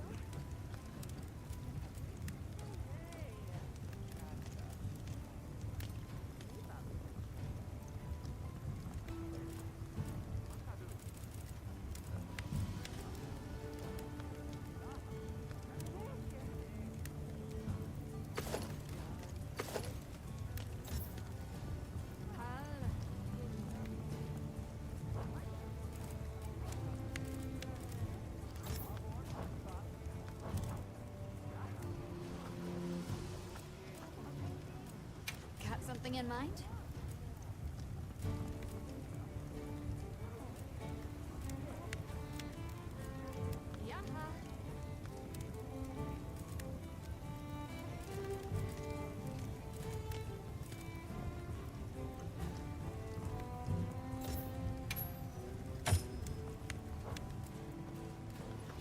Got something in mind?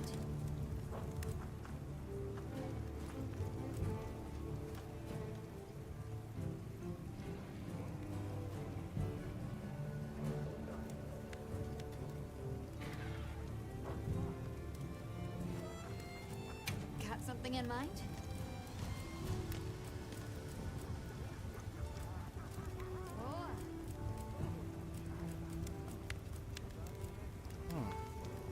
And La Barina.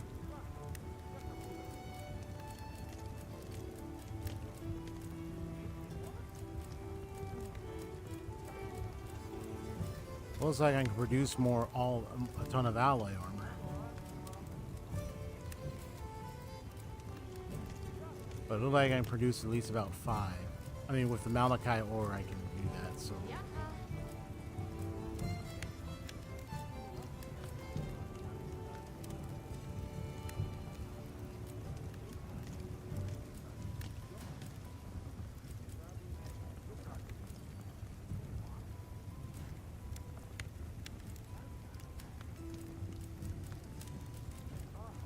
I'm ready to work.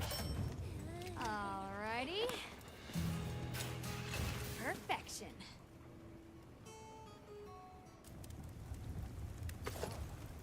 Yo. I'm ready to work. Alrighty. Produce the whole armor set. Perfection.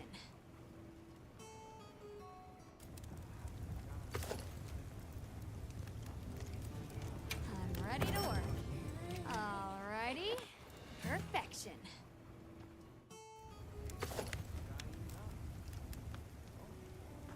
What are we making today?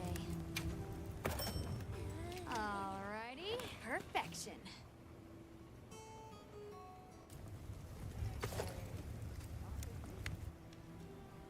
What are we making today? Now, once I get more Malachite Alrighty. ore, I can definitely get some of the rest of the armor. Perfect. Just wanted to complete an armor set.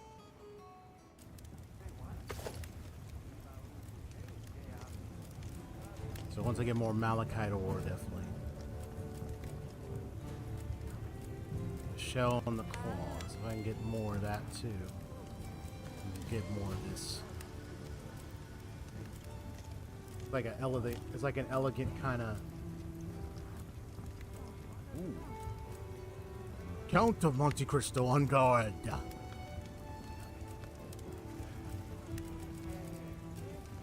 You don't know the Count of Monte Cristo, you're missing out.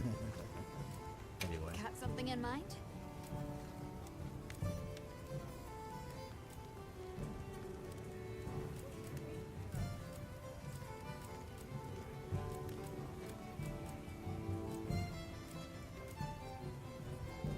I'm ready to work. Which thinks Alrighty. you are about to look Perfect. exquisitely extravagant. I'll be even more helpful now. And the blue line will be covered, but you're looking a little cute there. Look good? Perfection.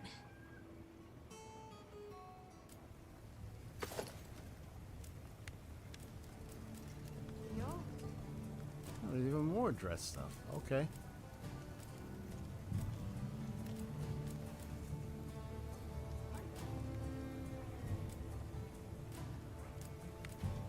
Ready to get to work?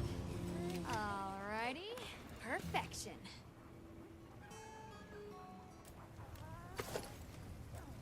Ready to get to work? Alrighty. Perfection. Seeing how these things all Ready to look get on. to work? Alrighty. Perfection.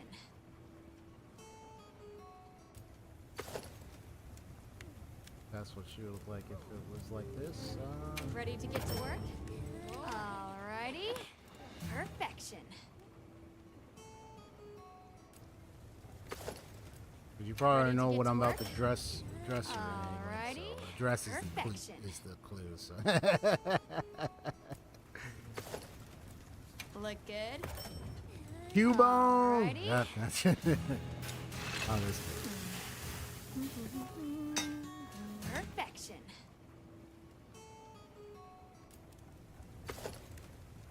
So that's how she would look. I ain't gonna have her dressed like that. Let me, I'm gonna have to manage her equipment.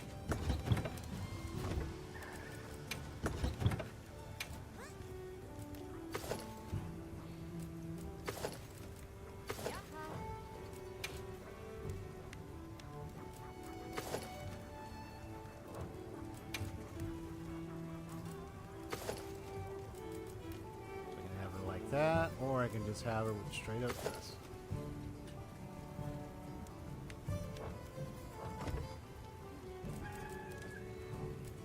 But it's my cat. I can dress around the way I want. What are we making today? He's just my little kitty cat.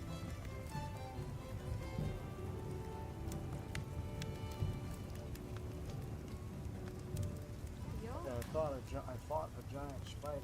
There. I was laughing a bit. Like I fought a spider.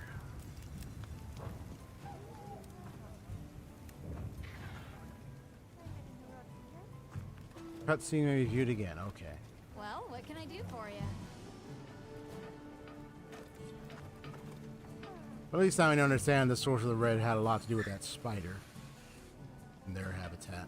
Okay. So we gotta head to the pop-up camp.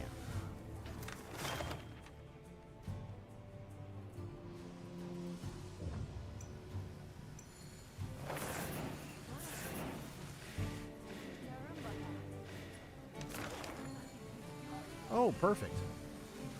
So yeah, daytime fallow. So fallow is the weather condition.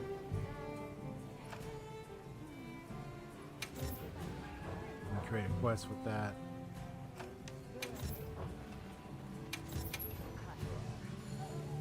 Right now we can't hunt those yet, just yet. It's the training area.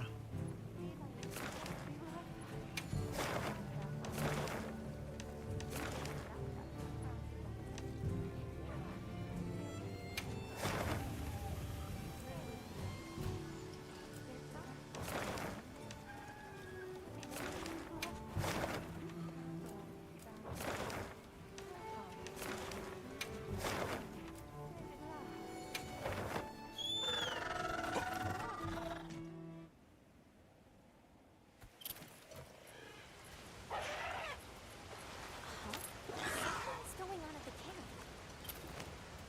See what's happening here.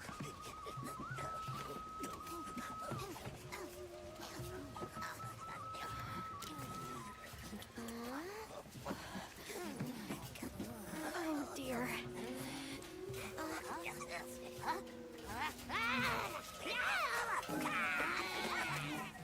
Ah.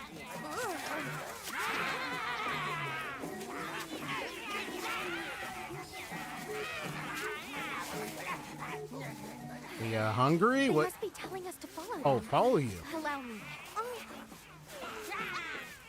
Greetings to you. Sorry that that we got off on the wrong... Oh. He's like, no! Like, we just found that. But, okay. Steady. I don't want to take it.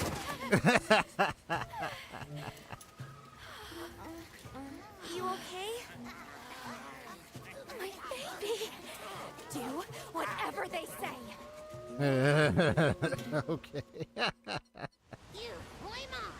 Oh my gosh, she's like, my baby. Sure, they're homeless. Or I hope so. I was amazed when the Doshagama just upright attacked the spider, didn't attack us. It seems to me it's maybe it's territorial, or maybe just seems to just rival with other predators. Kind of like what it did earlier. Now it's how it is. Oh, interesting. It's been like some honey, some substance. My cool back there, but that was a guard idol, and Anthem was a groveling idol. Once I knew they were holding Marianne hostage, I was powerless to resist. Marianne, huh? About our other supplies too. I mean, you probably have some dedicated research and discoveries. You don't want it to be, yeah. They're everywhere. And they've got friends.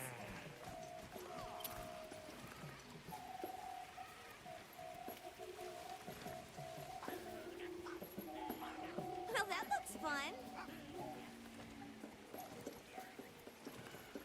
There's a boulder on that tree. No go near. We big squish. Well, that's a good entrapment for, or a good tactic for any big predator we deal here. Right below it, just pull it and then crash right down on top of it.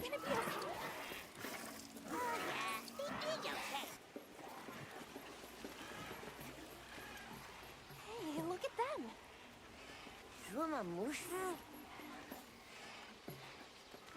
foraging for mushrooms. You know what they almost kind of remind me of? I mean, they're a bit different, but you know what they kind of remind me of? I wonder how long ago Was it Tatooine? Which planet? Was it Star Wars? The hooded creatures?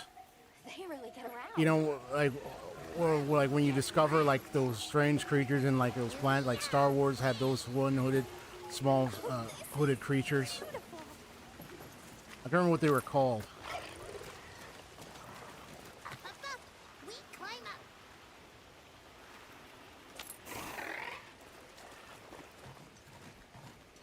Hey, kitty. You come too. You come too. Hey, hey, you like the dress I gave you? I guess we go in here. Come on now, Miss Jinx. You want to be careful on the desk there, okay?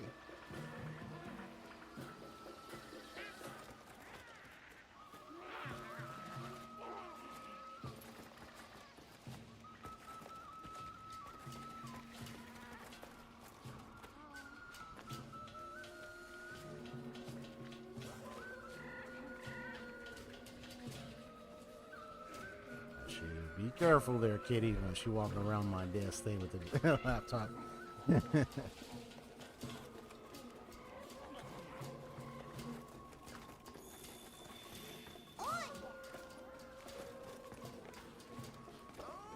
Ha-ha! Grovel and feel humblings, for this is our great Wyvere. Wyvere, our city. I mean, this forest belongs to us Wudwuds. Mind your P's and Q's. What an unusual eldritch tongue they speak. And yet, it feels so fresh and relevant. Greetings, friend. We mean you no harm. Would you give us back our tiny house? We no give back. We have claimed it as tribute. But we make deal us. Tribute, okay? huh? A great menace is making the troubles by our honey mound.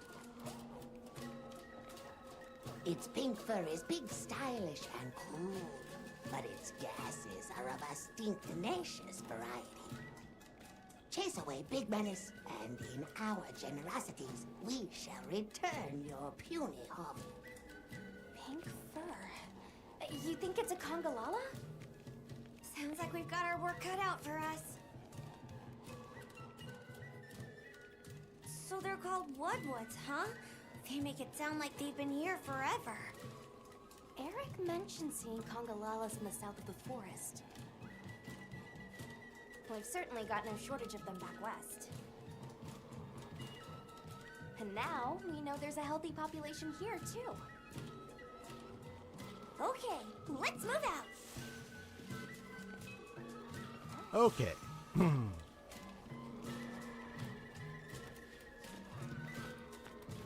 Yeah, I might give Miss Jinx the other outfit,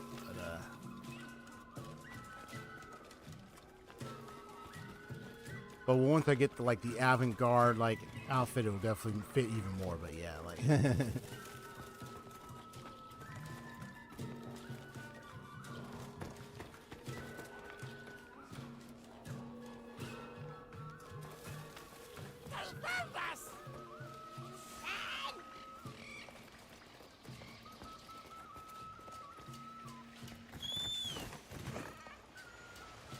do you think the Woodwoods learn to speak our language? They have a very colorful vocabulary. Seriously, what's a tribute? I think she meant tribute. My bad. My bad. But I was gonna stop here anyway, so. I think there's a way to restore it. Let me stop. Stop.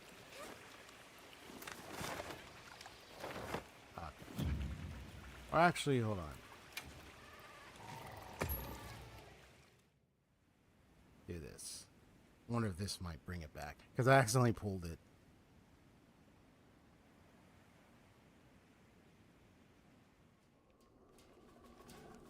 So they're called Eric, we've certain now. Okay, let's move out.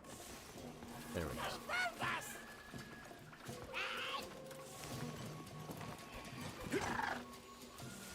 Where do you think the Woodwoods learn to speak our language? They have a very colorful vocabulary. Seriously, what's a Yeah, tribute? it's right there, so we're good. I think she meant tribute. You know, payment for us to be there.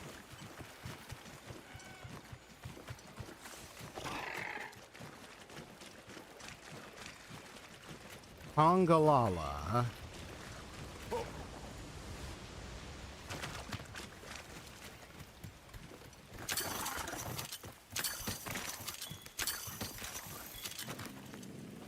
Do you hear that? Something snoring. Move as quietly as you can.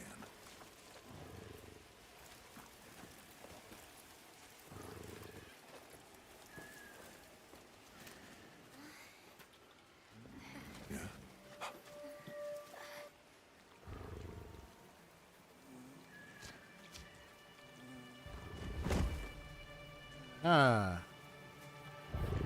Kind of like a walrus, kind of like creature. Not a walrus, hippopotamus. Sorry, hippopotamus type creature.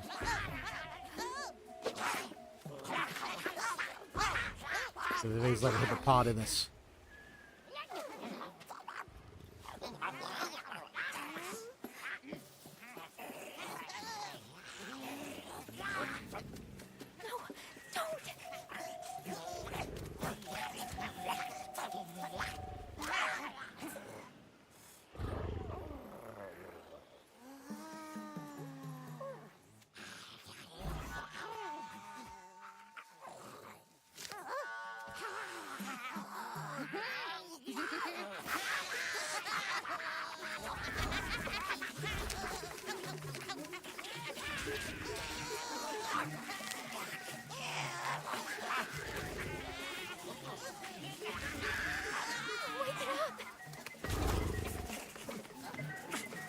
I've been further hiding at this point.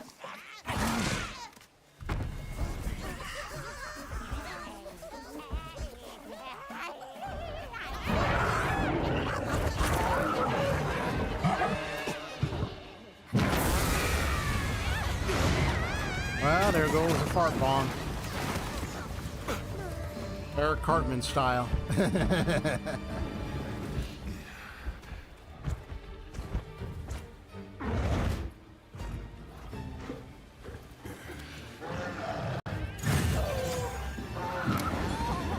think I'm gonna be sick. Use a deodorant.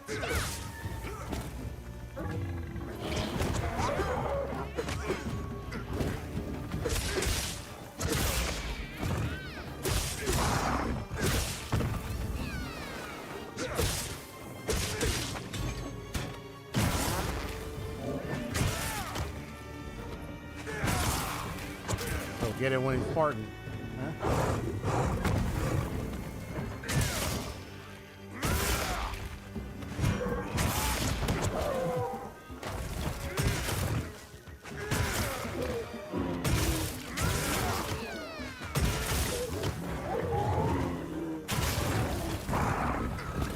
Oh, must be killed.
Really?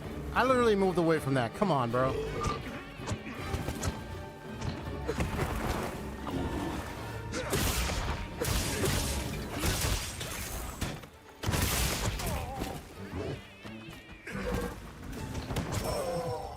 Really? Move out the way, bro. Leave this to me. Heels inbound. Thank you. Nice. That's more like it.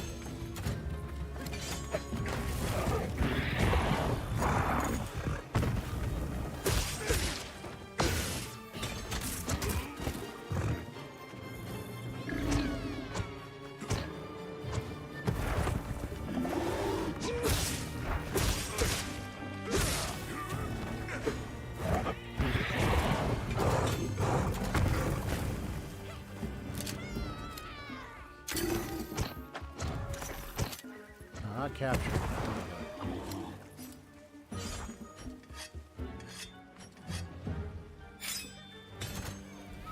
Looks like it's moving to a new area.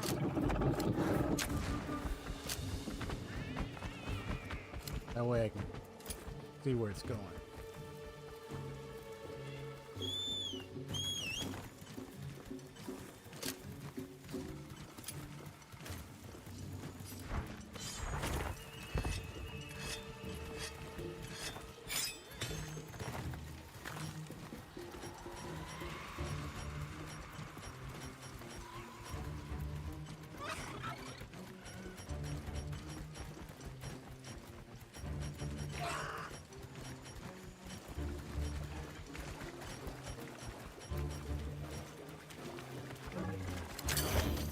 Ah, damn it. Are you serious? The monster's exhausted. You jumped at me before I could even pull that. That sucks. Damn, bro. It leaped at me when I pulled that thing. That is just crazy.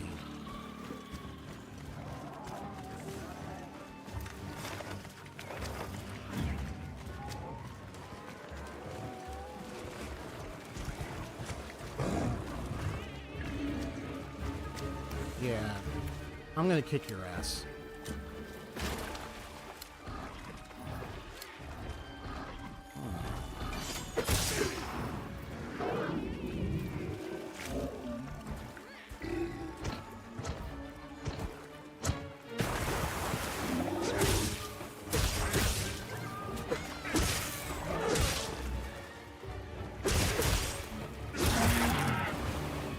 Ha! That's what you get, bro. For leaping out of the way on that. Oh.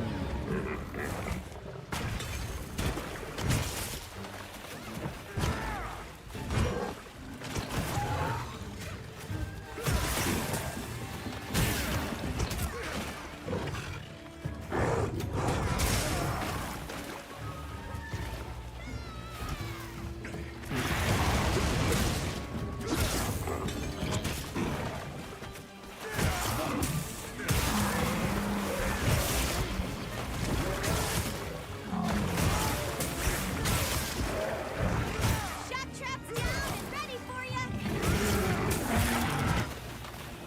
Breaking your body, bro. I mean, hey, this is what you get, man. You shouldn't have moved.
You fell into that one, bro. Not me. I had nothing to do with that.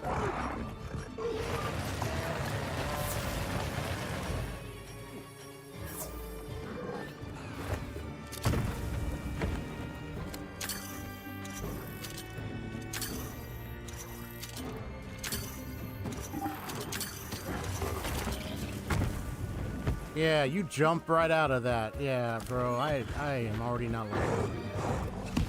Keep jumping out of this crap.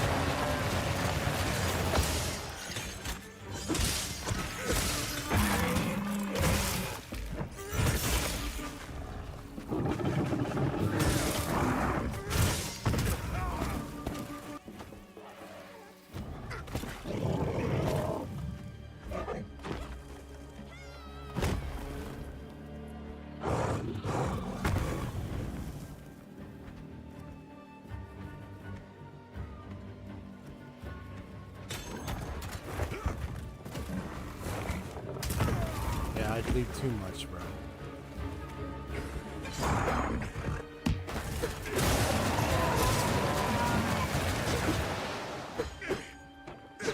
Pay attention. What am I doing?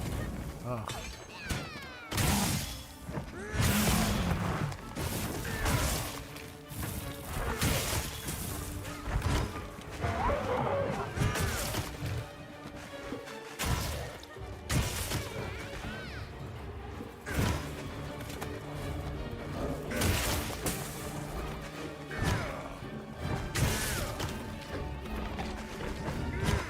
What am I doing? Dude.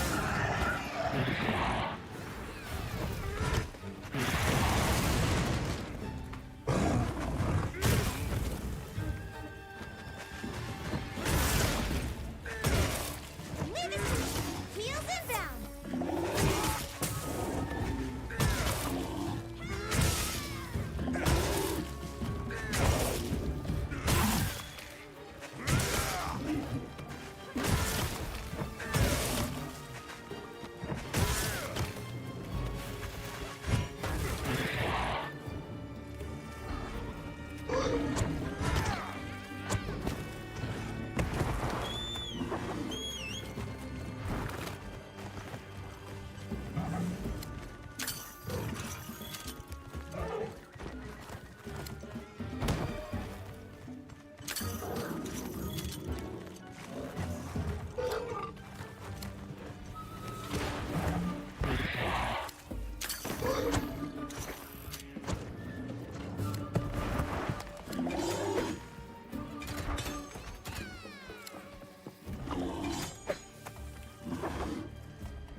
Oh, it's gonna be a sneak attack. My bad.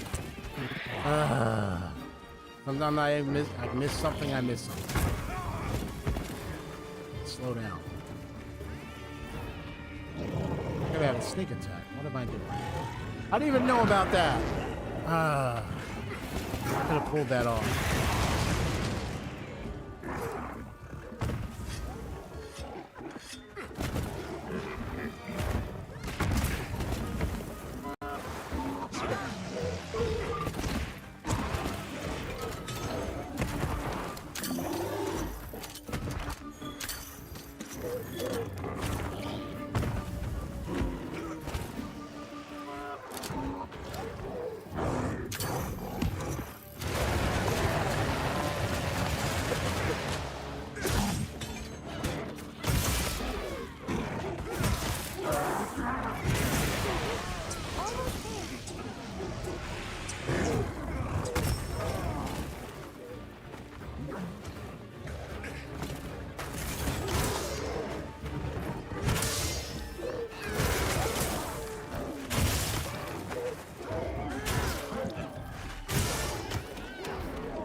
It's alright. It's okay. The monster's gone.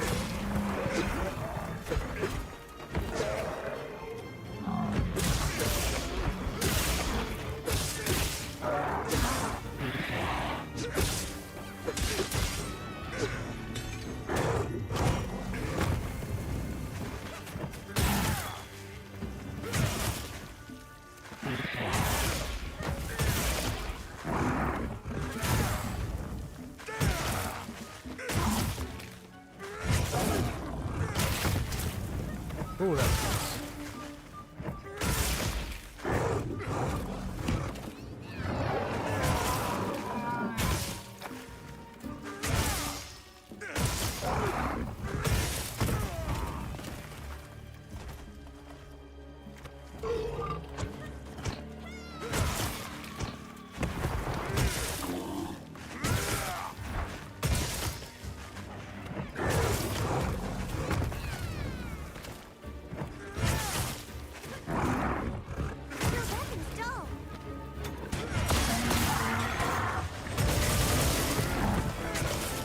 Ooh, that was close. Finally.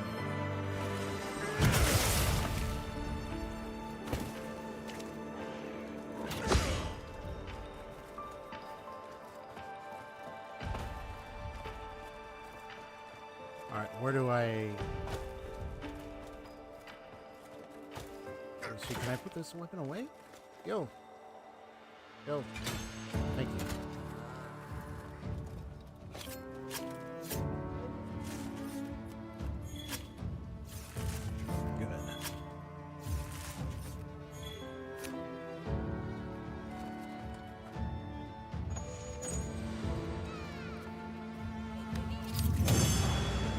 Aw, he's a cute kitty.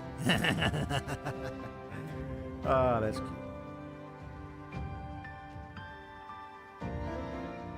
Oh.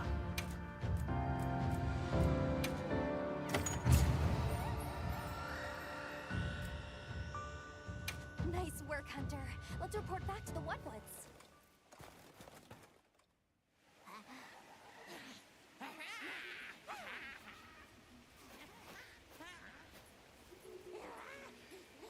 I heard all about your great exploitations in driving off the Pink Menace.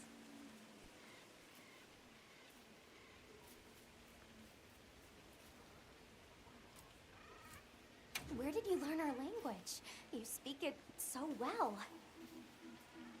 Oh, you are most perceptious.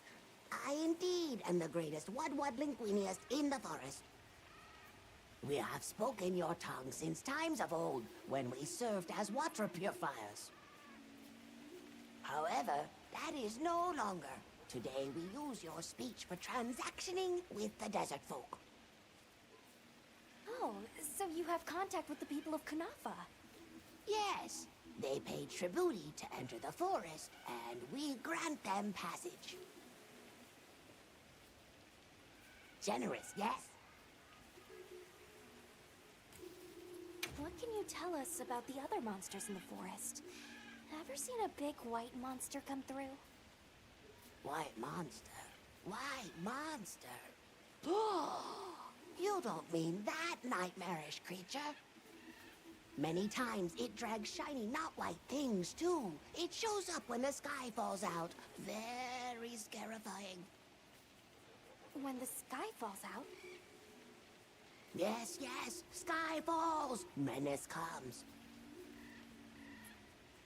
Can we have our puny hovel back now? But Yeah, of puny course, hovel. friend. The Woodward's forest is now your forest, too.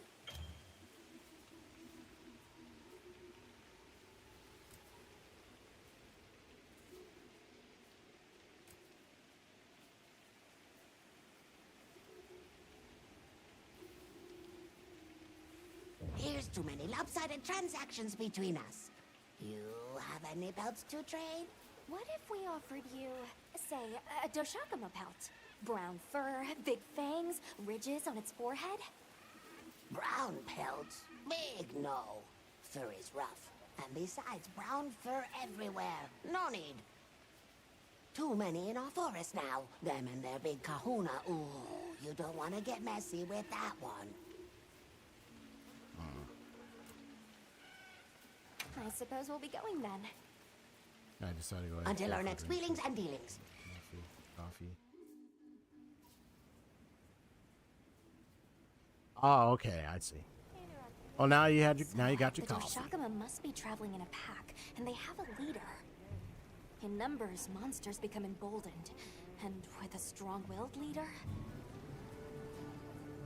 We'd better follow up. yeah. Let's head back to camp. Oh, you're back. Good. We've been managing here, but now that base camp is up and running, little problems are cropping up left and right. Might be good to see if anyone needs a hand, but that's what us hunters are here for, right? You betcha, bro. Now, except side missions, guild missions. Okay. I don't suppose it would hurt to see what people need while we continue our Doshakama investigation.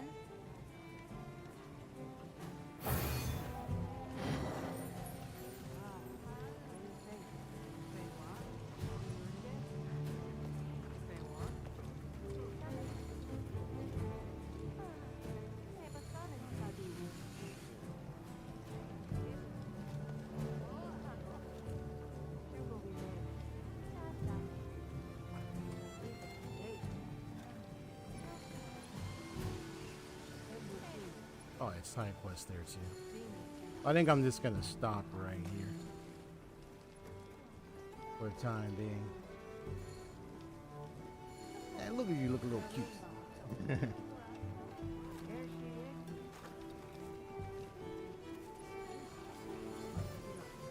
Yeah, you see my yeah, I just had my little cat in here.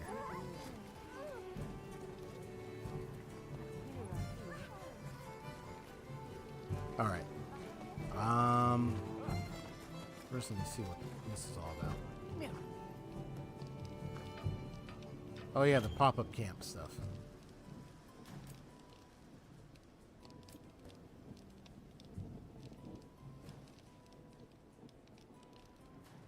Oh, easily found areas though, considered the safety of those. Destroyer cans will be repaired automatically over time, but if you spend guild points, you can have them repaired immediately. So it's good to be mindful of that then.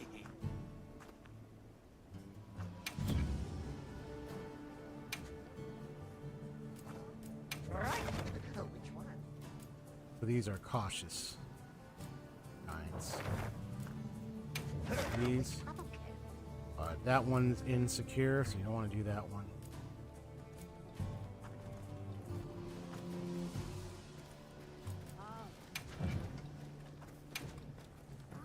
Work orders all set, me youster.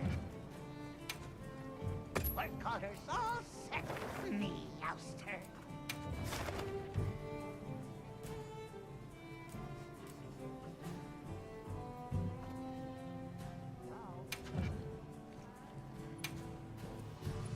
Work orders all set, me youster. What's your preference?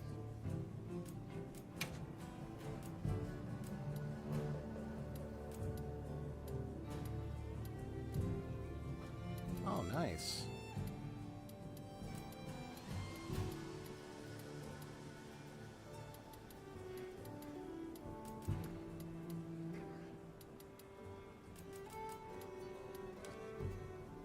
You can choose what color you want.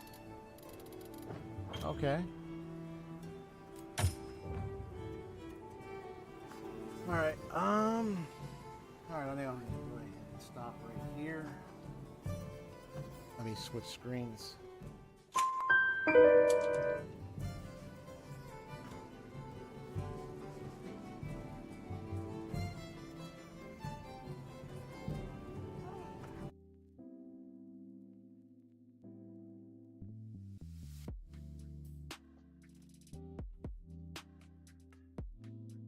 All right.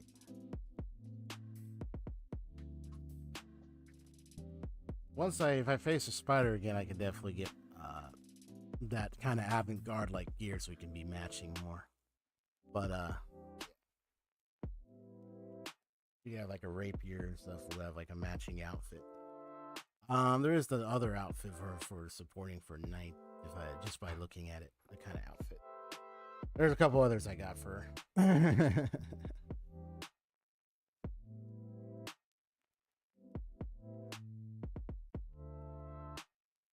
Testing. There we go. So, let's see. Some afterthoughts from at least paying attention. At least like a brusher on what's going on here with the different kind of predator, the apex type predators we're dealing with. You got the pack type with the alpha that we're about to tackle, but then you have like the sort of like territorial aspect, of course. I mean, the spider didn't get triggered to attack until we came inside and went inside its space and freed Eric, who wandered himself in.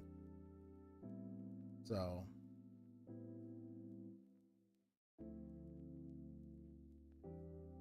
yeah, if the spider was awakened, the spider would have consumed him, you know, if we hadn't gained in. So obviously the moment we came in, it was already threat alert. We were already like its prey. So I remember the other Doshagama that was attacking, which was crazy because it was, you know, that the spider, both the spider and it were attacking, but then the spider paralyzed it. But yeah, sometimes like even the two pairs might be fighting. It's crazy, actually.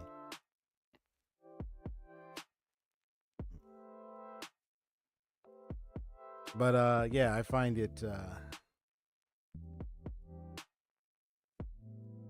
pretty nice. I mean, I like how it's you know, it's like I like most of the environment. It's rather crazy. I mean, it's been a while since I played like a Monster Hunter game in years. I used to play one back in like in the early 2000s, sometime a few years 2000, in the 2000s somewhere.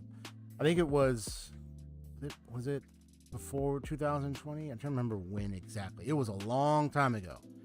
I remember I had like a long sword, like if I was like a long sword, like a samurai kind of character that I had. So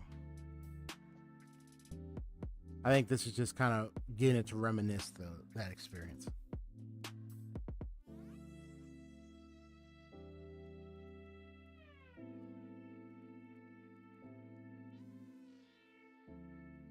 I kind of like me as a player, just kind of navigating and just looking at all the environment and just seeing how like these different creatures, you know, designed in the game and to react or respond, you coming across their space, and then like, but I like some of the funny scenarios that happens. You know, the little guys just picking at the fur, and it was like, okay. You picking at that fur obviously made it jump up and look at you like, what, like leave my fur alone. It's like, oh boy, oh crap, here we go again. But me thinking like, is it Kabbalah? Is it attack? You know, maybe it comes by because you got something and then you decide to go and invade and take its fur, grab its fur, so you disturbed it. So, yeah, so that was a little hilarious. Yeah, the what was, I don't know. The what is it? I thought it reminded me of, they're different creatures, but I thought it almost reminded me of those creatures in Star Wars. You remember Haseo, to create the little, what were the creatures called? The hooded, the small hooded things or whatever you call them. You remember their name? It was in Star Wars.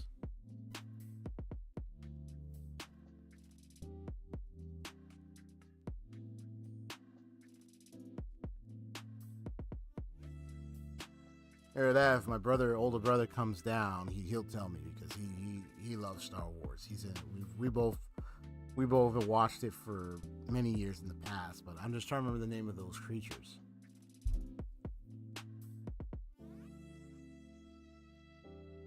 Because they appear, I believe I recall they appear in the third Star Wars movie. I don't think they were in the second, but I'm just trying to remember the name of them.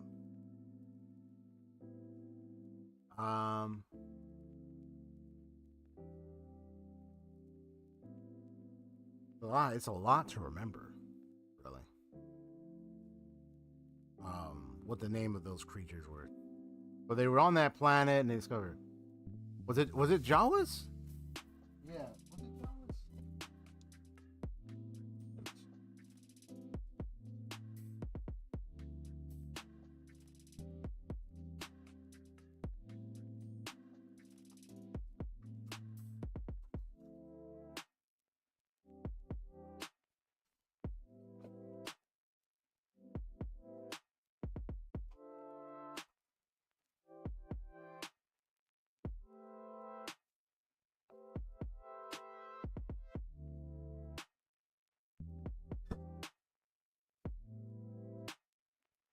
It was Jawas. Wait, was it Jawas? Yeah, it was. They have Tatooine. That's why I said it had to be Tatooine. The Jawas. I don't know if there was any other. Was there any other creatures in Star Wars? I'm just looking around.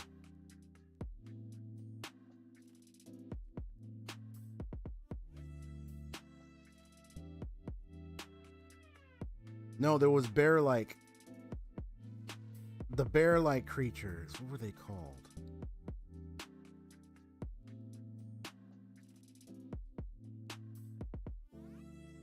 Ewok. My bad, not Jawas. Because I said hooded. No, that's Jawa. No, my bad. The other hooded it's Ewok.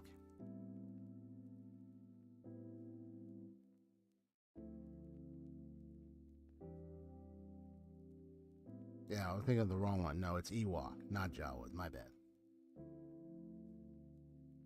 The Force Moon of Endor.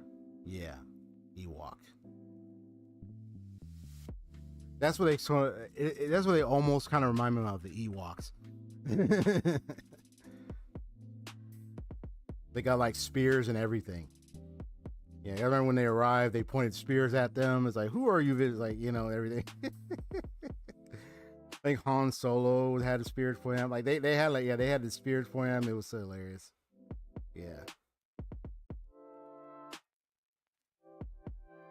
Yeah, the Ewoks were a very fascinating species. And they had I think they had a leader and stuff. So that's what those creatures remind me of, the Ewoks. So I don't know if they were inspired by those creatures, but yeah, like very tribal and yeah, they were like surprised, like, oh, these human visitors, you know, they come to our island, come to our space, you know. And I think they appeared in the third movie,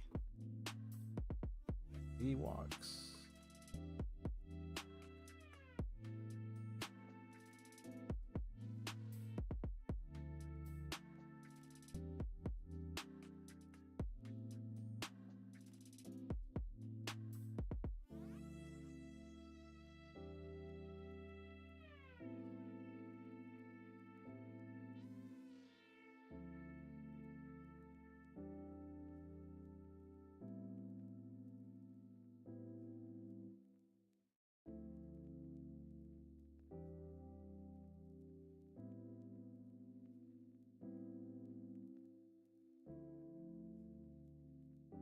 I have the only companion of the Ewoks account wide in SWTOR. Oh, okay. Freak. That's her name. Okay. I like her. You like her, huh? Nice. Yeah, the Ewoks, man. The Ewoks. That's what they reminded me. I was wondering.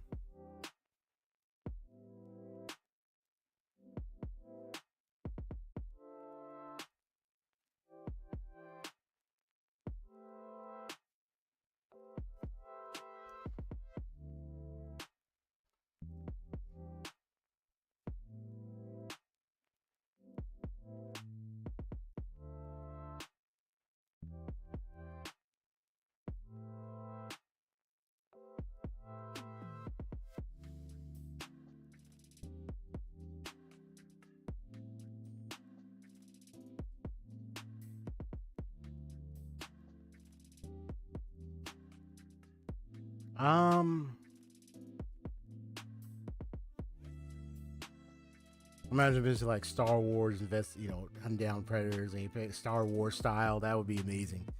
Yeah, visit the Ewoks, visit the Tatooine's, Jawas, all those other nice little creatures, those great, interesting creatures. Yeah, it's really nice. It's good to have that kind of nostalgia feel. Yeah, I think this game is really fun, and definitely it can get a little frustrating though when you're trying to get the right trap bit in, and then you mess up, something goes wrong, the creature moves out the way, you didn't do it in time, or any of that vernacular. It can get very agitating just having to deal with that. I was just getting so frustrated with that. It was where it's like stuff like that. Psychopath. He said psychopathic teddy bears, right? Yeah, these bears were really something. That's why I said they were a very intriguing species. Like, oh my goodness. They got spirits pointing at us, bro. All right, look, if you want to grab a Snickers, here you go. Take it. Now leave me alone, please.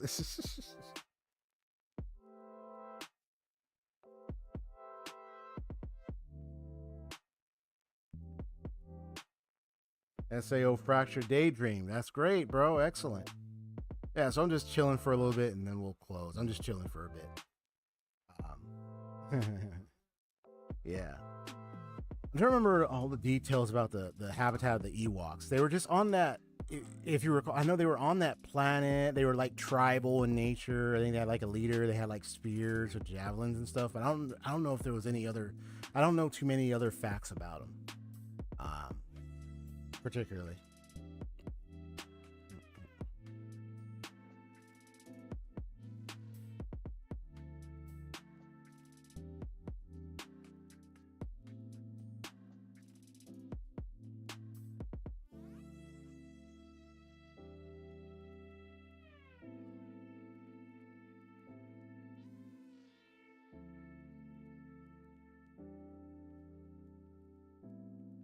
Nice, peaceful, nice, relaxing music. Definitely some nice and good, relaxing music, indeed. I do like the little cats on here in this game. You went around and hammer time. I left the little cow, huh? You dress your cat in any way, shape, or form by the existing materials of the predators you've hunted. I just like that concept. And even some of the stones, the alloy that made the knight's armor that I have. You know, I just like how you have all that kind of gear and stuff. I was also learning to manage this stuff to be able to. Eventually, I'll see if there's any other material. See, like, is there any way to make myself look like I really am a detective in this game? Like, with the way I look, is there any way? What can I do? You know.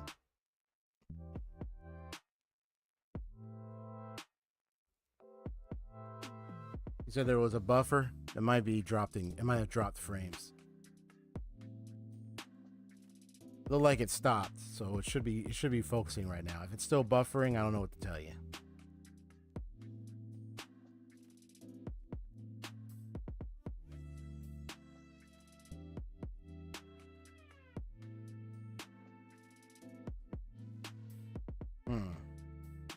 Yeah. Thinking back to Scarlet Nexus as well is what I also am going to be a little kind of looking at investigating is like how free are the characters? Because I mean, they're all tied to this SAS and this whole neural brain network system that they seem to be attached with. And all you have these red lines that seem to be pervasive throughout the world and their gear and everything. And you got this nice little grayish, darkish color, like as if they're, yeah. Oh yeah, maybe there could be a mod. Yeah, probably if I look up like a PC, maybe there's like some mods about this, all that stuff I was talking about. Not surprising if they do that. They have that already. That would be cool though if it was. When I have more space, you know, there'll be more PC gaming stuff. I mean, definitely I'll get back to PC gaming. But for like streaming, obviously, there are some games on here I could definitely do that. What could I say? Let's see. Yeah, I was talking about Scarlet Nexus. I think in terms of a good recap is this. Well, actually, because I know I'm playing as Yuito, I haven't played as the girl. Actually, here's a question for you, Haseo. Who was your favorite character in Scarlet Nexus? Do you like Yuito? Do you like the girl? Or do you like some other character in there? You got like a favorite? A star favorite in there? I mean, if you have a lot, you have a lot. But you got like a star favorite?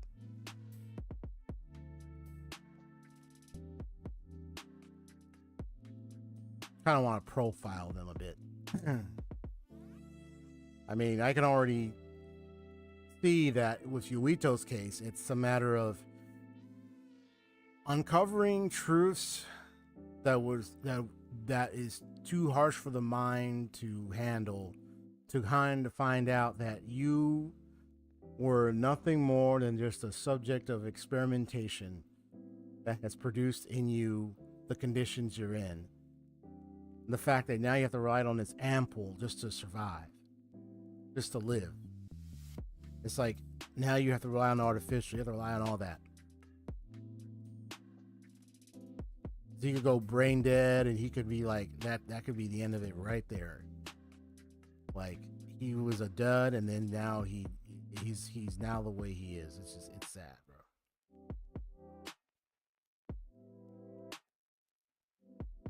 It's a tragic case.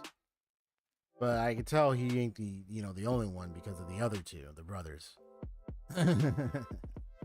So it's like it just shows, well, at least from what I gathered, what I noticed, it just shows that that's just what he has to deal with. It was crazy when you got to fight, yeah. You like the duplicate girl and invisible guy. So you like what's her name? Because she looks beautiful. She has like the purple hair or something. She's the one with the gun. She's the artillery girl who can duplicate herself. And because I fought them, and then you have the guy who goes invisible, the blonde hair. the smooth invisible guy, and then you have the delicate, kind of duplicate girl. She's the one who even came to apologize for us regarding the opposition. He came to apologize to Ito regarding the opposition. And the other guy seems like a cool cat kind of character. You know what I mean? So they were kind of against us, but not like all entirely, so to speak. I mean, they got their reasons, but it's like, it's not like they were trying to be all like, we despise you or anything. But anyway,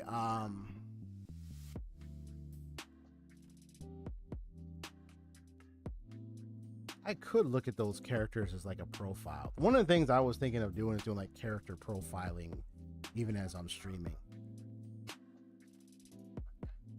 Like kind of like get a good look at those characters and kind of just think of some words or things to describe them and how I would define them. Like, how would you define, like, if you had a word to describe, maybe one or two words to describe those two characters, like the invisible girl. Let's start with the duplicate girl. One with the guns. What one or two words come to your mind when you think of her? And same thing with the invisible guy. I kind of like the young boy who's very orderly, very organized, you know, coordinated, and can like do the teleporting stuff. I think he's awesome. I think of the word I think of the word of intelligence, and precision. Like, in other words, focus, intelligent and focused. That's what I think about that kid. Very mindful and focused. Like, he keeps himself disciplined and steady and steadfast in the workouts that he does, and maintains, like, he still maintains these things, this order, when he in spite of like having to do these missions. Like, he still keeps the order of what he does. Plus, you know, he's not distracted. He's focused.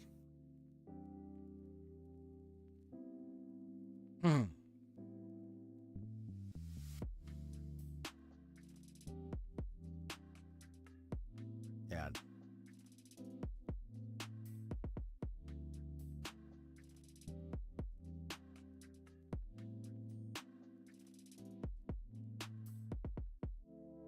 Da, da, da, da. Just thinking, well, yeah, what?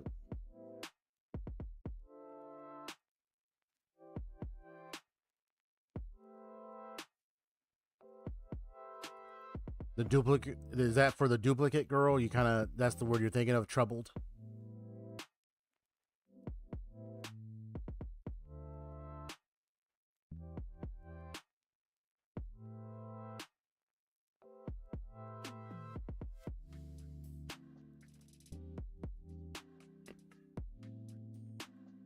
And then the invisible guy, what word you think of? So for her, you're saying troubled. Ooh. When I look at her and when she kind of apologized,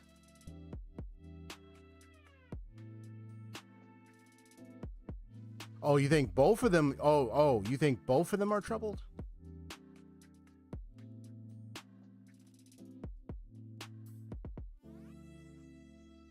That's the word you think of them? They're troubled? Interesting.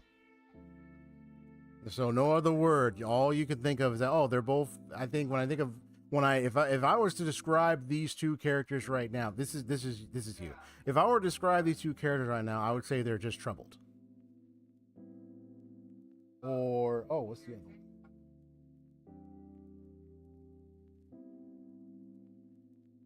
Is that the word coping or copping? You mean coping? They're both troubled or coping, so to speak?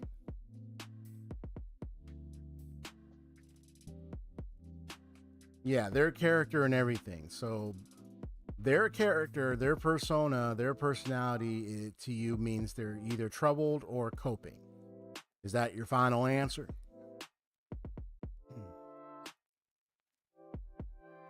Don't worry. Remember, I'm still aware of the delay, so I'm just keeping steady till I'm staying in line with the time it takes for the message to come in.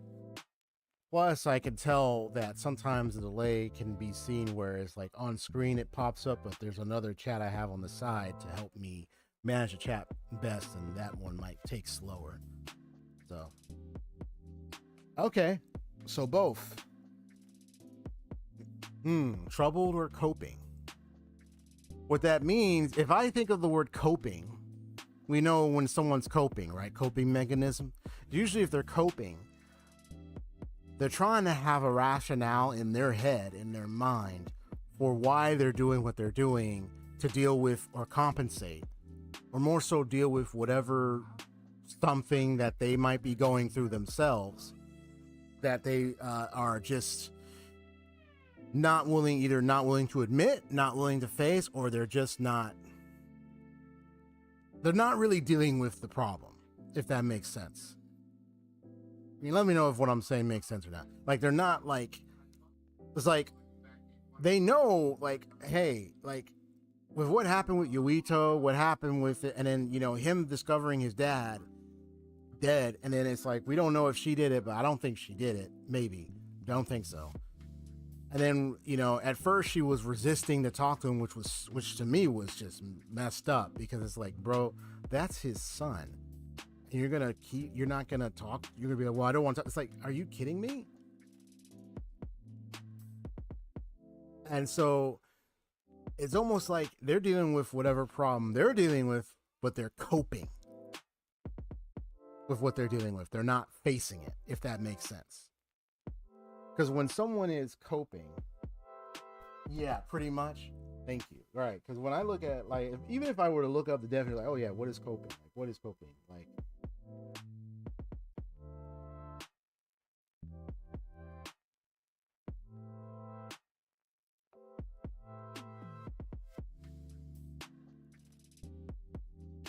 oh, like you're coping.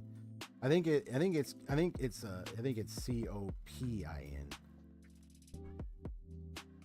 What is it, Miss Jinxie? What's going on, kitty? Huh? Yeah, it's like the cognitive, emotional, and behavioral strategy used to manage, reduce, or tolerate stressful situations, challenges, or intense emotion. Like, maybe it's their way of handling all the stuff that's happening. So they're trying to compensate. They're trying to cope. They're trying to deal with the stress of this situation that's coming up. But the problem, I look at them, if I was to talk to them like the detective I am, in my noirish kind of tone, I probably would say the following. What would I say? I would say, like, they might be like, oh, they're like, you know, they're trying to support. It's like, or you're just trying to hide away and not really face the fact that this other group here is trying to uncover the truth, while you sit over here trying to mess with them when you could actually give them the information they need and help them. What? You want to create opposing sides on purpose to try to dissuade outside sources, so they don't suspect something? What's your motive? Why are you doing it? Some people do that. There's some tactics for some, you know, I've seen it in stories for sometimes. But I mean, not, you know, whether that's happening or not. Yeah, all I'm saying is that it's like this group that I'm playing as are also dealing with the same thing. So why are you separating? I don't. And then for what's her name to kind of come, you know, talk to me and want to apologize. And I look at that and I'm like, you're apologizing. Well, then what are you doing over there?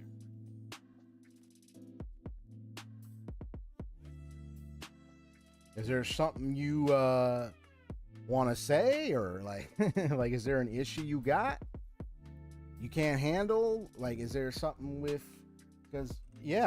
Because when I've watched Yuito's group and the Bond episodes closely, it's like saying how, like, they're all dealing with this, but they're dealing with their own way.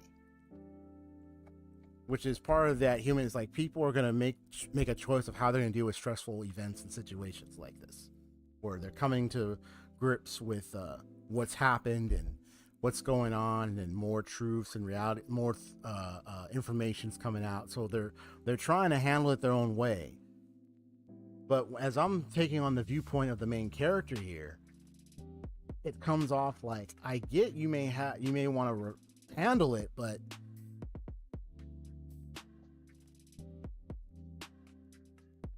it's not like Yuito and them are your enemy, because they're in this too. They're dealing with this too. And I think what happens is, it's one of those things where people can be stressed out and they cope with however they want, but sometimes there could be the issue of forgetting that you got to like, for example, Yuri Lawal in his own way was going to go and deal with the Alexei with having Estelle imprisoned in that dome, in that energy ball or whatnot, and was going to use her energy, and he was going to deal it himself, leaving the group.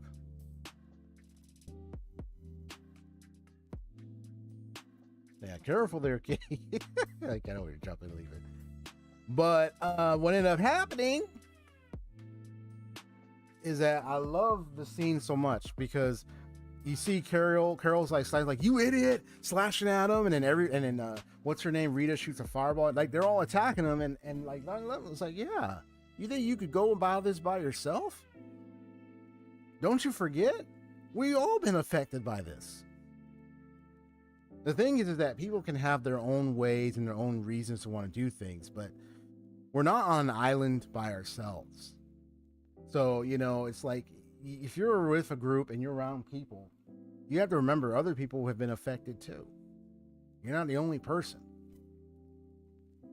and that's what, it took them to finally tell Yuri that. It's like, yo, this is someone that we all know, and you want to sit here and try to play the hero antics by yourself over this, not without our decision in hand, because we're involved. This selfish little, it's like, yeah, we're involved. That's what I like about that part of the storytelling angle. He kind of laughed a bit. He's like, okay, you guys are coming, and we ended up saving Estelle in the end. We didn't have to end her. We didn't have to stop her, end her, or anything. We didn't have to do any of that. So it's like, sometimes it's just that realization has to hit home for some people. Not everybody, because some people are used to being lone wolf. Used to being on the lone, like this. It's okay. Like, it's okay to want to do and be on yourself in your space or what you want to do. But when you're interacting with people in your life, and you got that engagement, don't think you're by yourself or on your own. There are people that you will definitely have impact or interaction with, where your actions do matter along with theirs. In this, it's similar to this. They're an entire group.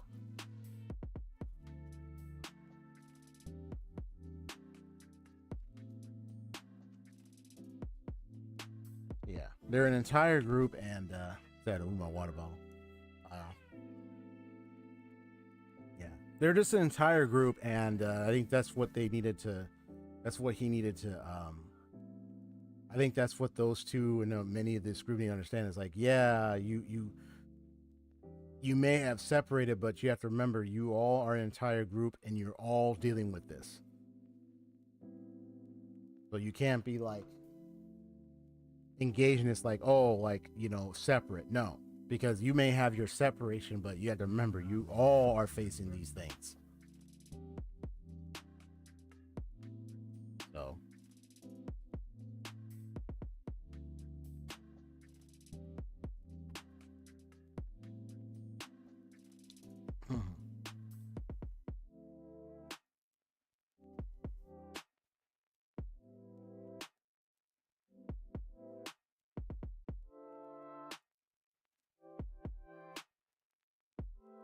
And that's what and thank you for putting that, because that's what I was also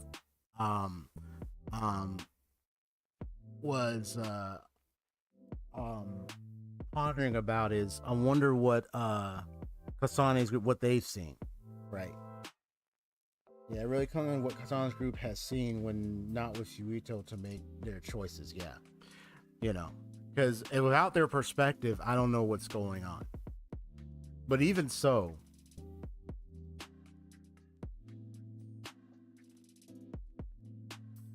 it also comes down to what is their viewpoint and what was their emotional state at the time of their reaction to the things that they've seen that's driving also their choice and their mindfulness. Because the way they think, the way they view things is also going to affect their choice. You can get the same information, but people are going to respond differently to it. This is a fact of life at the end of the day.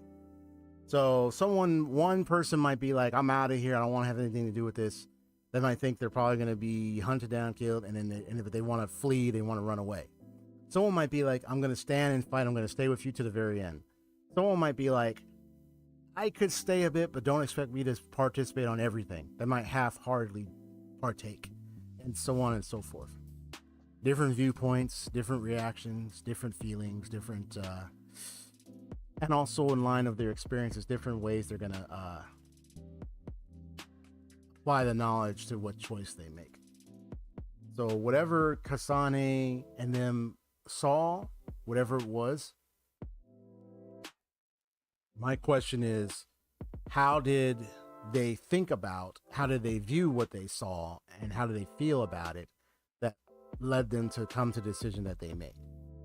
So it's not just that thing. It's also, well, how did they think about it? How did they view, what was their perspective? How do they feel? What was their character like? That led them to finally say, yeah, we're going to go this way. Because I can understand that once I find out. But that doesn't mean that I think it was a right decision for them to do what they did to Yuito and his group for a little bit. And then say like, and then for her to react like, you know, I don't, you know, I'm not going to talk to you for that brief moment, to me was like an insult to the face after he just lost his dad. He don't even know. That's the problem. He don't even know. And so how do you, like, you expect him to come at you nicely? That's going to create an enemy right there. So it's like, that's why I say, like, you might have your reasons, but you have to also be considerate. That's the person's son, and you don't want that kind of retaliation. That's a fact. I don't care. So when it comes to that, you don't want to act like that, even if you might have had something that you might have witnessed. But it's a question of, you have to figure out how to navigate that. Some people will shut people out, but some people might give hints to help them still, even if they don't want to reveal everything, and guide them, which I think was a better option than trying to be like, I don't want to talk. I don't want to, like, no, don't do that. Because then you might drive that person to retaliate more.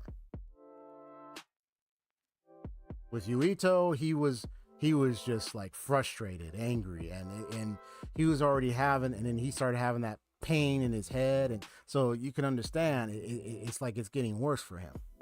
And now we know he was a dud, and the experiment affected his mind. Now it's like he has to rely on that ample. It's like, it's getting worse. So there's just so much that I need to find out about what they've seen, what happened to drive them to want to do what they do, but also understand their perspective when they did it. Because the choice of words could have been a little bit more better than that, in my opinion. When she interacted with Yuito, or when they tried it, but there could have been better choice of words. But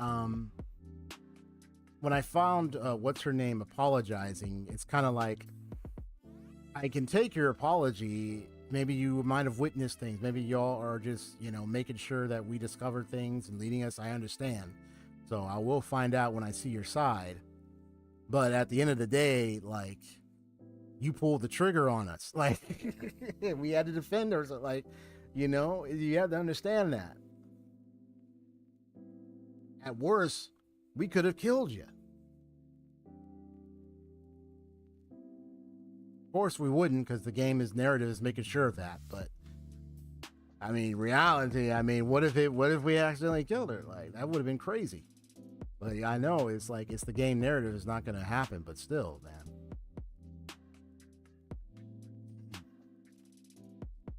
But people are going to navigate different things differently. So that's why I'm not surprised it went out the way it did. I noticed my other chat didn't update that information you posted, so that's weird. But I got it on the screen here. Just I have a separate side chat to help me manage the chat more easily. It's just for some reason it's not showing it up on there, which is weird. But it's all good. At least I saw your message, bro. I think yeah, so there's a lot to cover with Scarlet Nexus and Tales of Berseria when I get to stream those later this week. Especially Tales of Berseria. I know with Tales of Berseria there's a lot to cover regarding well, besides the Malakam with Aizen's situation, but it's also the main story with Artorias and the whole thing with Inarmanat and all that. And then of course we have the Scarlet Nexus connection situation.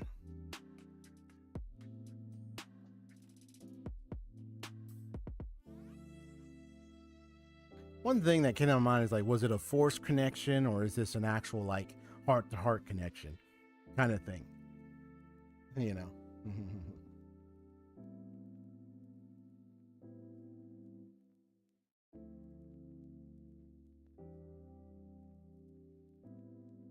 But yeah. To me, I look at it as like when you're making choices, yeah, but how you carry out those choices matter. You know, one could decide to keep a secret or to hold something back and not reveal or to guide, but how you go about it in your communication, your attitude, and your actions is really going to pay off in so many dividends in many ways. I can tell you one thing. I know both of you and I agree. There's one character we don't like and one character we can't stand is the guy who was very hypercritical of Yuito. You know who it is. The guy with glasses. He may have his reasons, he may have his character, he may have something about him as to why he acts the way he does. You know, there's could be, you know, some reasons how he behaves the way he does. But I think he's just the prime example of the hypercritic that doesn't know when to say certain things right and when not to. Like like I don't think he can read people well enough to know when he's saying something that's correct or when he's saying something that's not quite correct. Or even in the sense of where he just falls short is he might let something like a bias or something, like for instance, when he revealed like, oh, how can you who has this higher effect, like how can you suddenly become part of this? You know, you think your own effort got you here. It's all because of your background and your family. Like a jealous rant.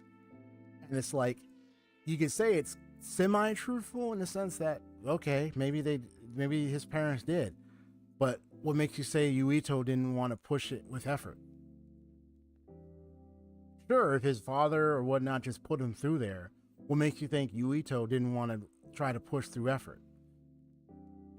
And you think Yuito asked for that and like, oh, just put me in there? No.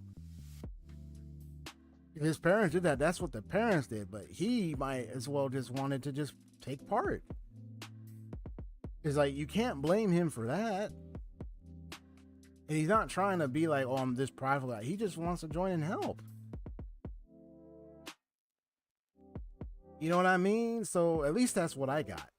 I mean, unless I'm missing something, let me know. Maybe I misunderstood something between the two and how he understands Yuito, but to me, it looks to me from what it sounds like, he's kind of on the jealous side of, oh, like I got all this skill, I've worked hard, we got this, I can see good effort skill, and you have someone who's like of a certain class just coming in like as if he's already like as skilled as ever, like he thinks it's effort kind of thing.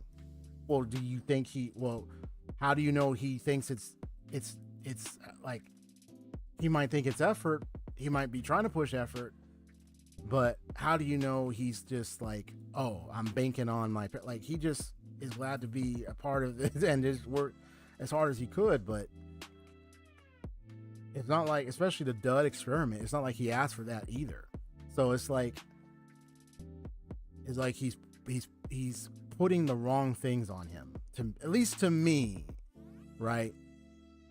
I could be wrong. You can correct me on that, but at least to me, it's like he's putting things on Yuito as if Yuito knows that but that's not entirely true, bro.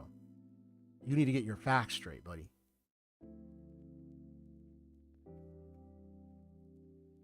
So,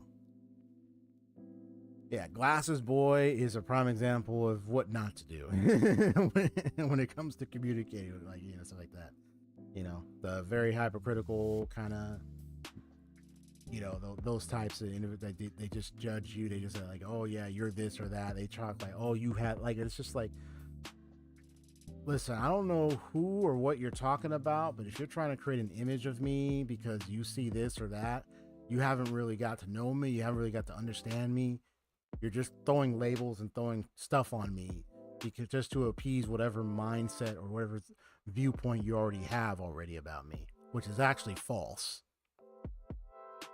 But there are people that are like that. They'll already have a label. They already have they already have like a identification board set for you without even getting to know you. It's sad, but there are people that are like that. And they get proven wrong. They either accept it or they act all prideful and be like, "Oh yeah," but it's like, yeah, and yeah, get out of here, jerk. So it's like,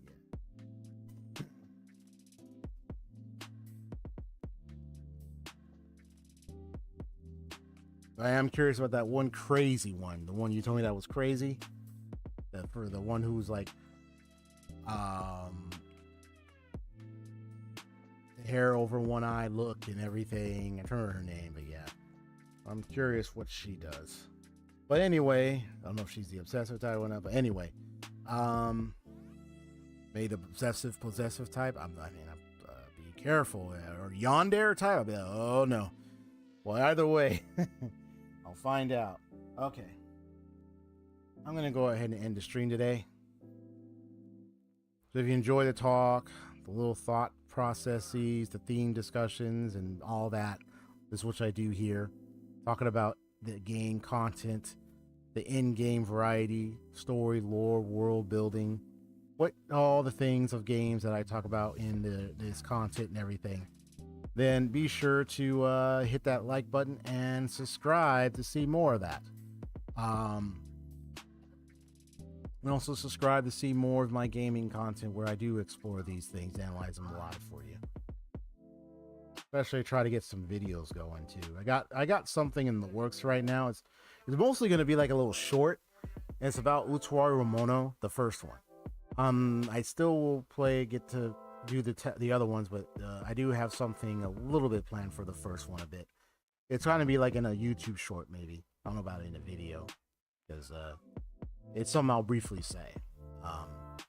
But it's something I observed with the game, and when it mostly with the final boss scene, because I got like a recording of the final boss, the whole thing, and then there are certain parts that I think I want to point at that I think is like a really prominent theme that I kind of see that is the case because of with Hakulo and what happened to him, like what he is and everything. It's like I think it's a good little mention. But I'll see if I can get that set up and everything. Got a lot of footage and things to go through. All right then, folks. All right, Hase, I'll see you later, bro. You have a good one. Have a good rest of your day. Enjoy yourselves. Everybody else, y'all take care. God bless and have fun. Night, later, night, day, however time day it is. Case file closed, signing off. Bye-bye.